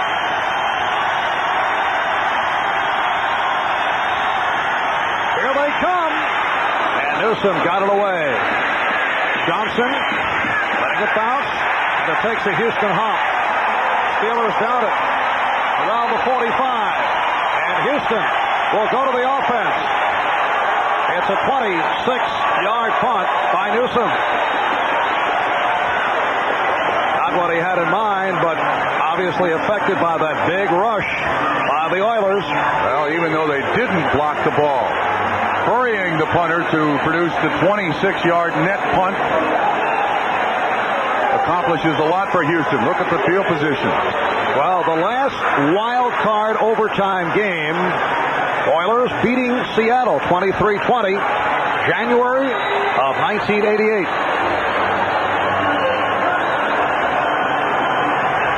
Interesting choice here now for Jerry Glanville.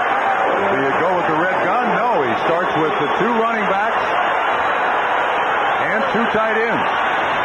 First out at the Pittsburgh 45. And it's to the ground for Lorenzo White. And he's hit for the loss. He fumbled. And the Steelers recover. Rod Woodson on the recovery. Boy, look at the Houston Oilers. They're standing there saying, I think they realize there was a fumble. Lorenzo White's mistake as he bounces outside.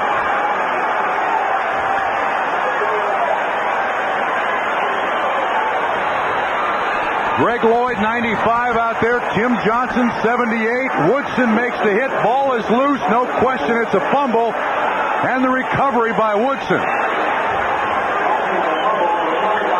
And the Houston Oilers sideline. Watch the sideline, Marv. They know. They see the ball loose. Watch him. They know it's Pittsburgh's ball. Nobody complains. Woodson makes the hit and also makes the recovery. So the Pittsburgh Steelers take over at the Houston 46-yard line. And a discussion by the officials. And apparently there is a review taking place. Sure, it is being reviewed. Tim Johnson makes the first hit, and then Woodson explodes all over Lorenzo White. He's carrying it on the left side, which is the proper side. Watch Woodson. Right on the ball.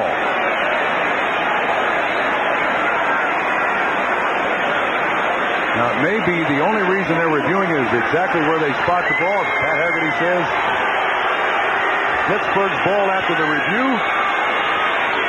Jack Petty is in the booth there. He's our replay guy today. There's Jack. There he is. Looking for the on-camera exposure. Getting up from behind the monitor. And Pittsburgh off the fumble recovery by Woodson. First down at the Houston 46. We are in overtime. Tied at 23.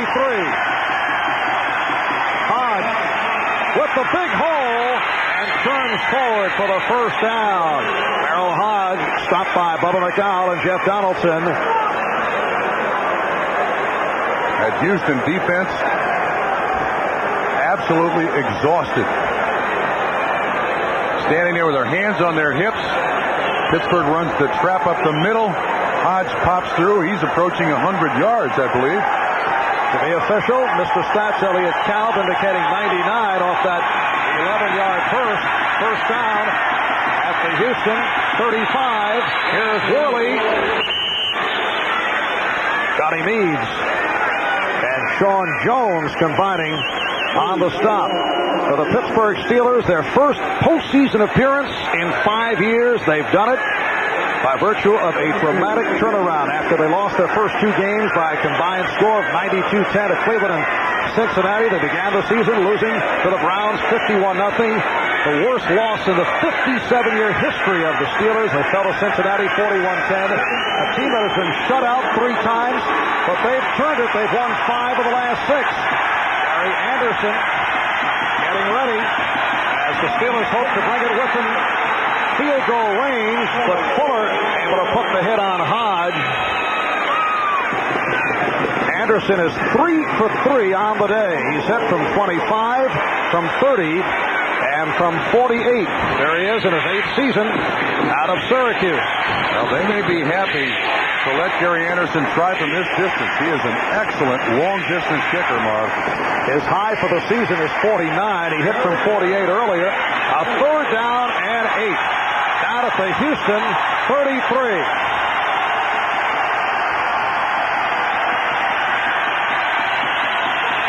And Brister goes incomplete. Intended for Lewis Lips. Threw it behind him. And here comes Anderson. It's a 4th and 8 from the 33, and this will be a 50-yard attempt, looking to win it. Brian Blankenship is the snapper. You see Anderson, one of the best in the NFL. From 50 yards away, and now timeout. Timeout being taken. Houston Oilers looking to ice Gary Anderson. Wanted to think about it. And with the timeout, 11:39 remaining in overtime. We'll be back here at the Astrodome after this. So it has come down to this. Gary Anderson, over his career, has connected 6 times from 50 plus, 6 out of 15. He's hit from 49 on 2 occasions this season. This would win it. And Anderson's kick is good. The Pittsburgh Steelers have upset the Houston Oilers in the AFC wild card. They have done it by the score of 26-23. and will advance to go up against the Denver Broncos next Sunday at Mile High Stadium. And Jerry Glanville and a dejected group of Oilers head back to the locker room. So the Pittsburgh Steelers have done it. They have the hot team in the AFC going into the playoffs. And as the clock has approached midnight, the Cinderella Pittsburgh Steelers pull it out. A fairy tale story that has held true to form. And isn't it interesting that it comes on the glass slipper of Gary Anderson? A glass slipper that produced 4 out of 4 on the day. From 25, from 30, from 48, and from 50 to win it. Thanks to our producer, Glenn Adamo, our director, Andy Rosenberg, our replay director, John J. Filippelli, and thanks to Mr. Stats, our statistician, Elliot Kalb, our Budweiser most valuable player, the man who put it away, Gary Anderson, who just connected from 50 yards out in overtime of the AFC wild card. The Steelers by 3. So long from the Astrodome.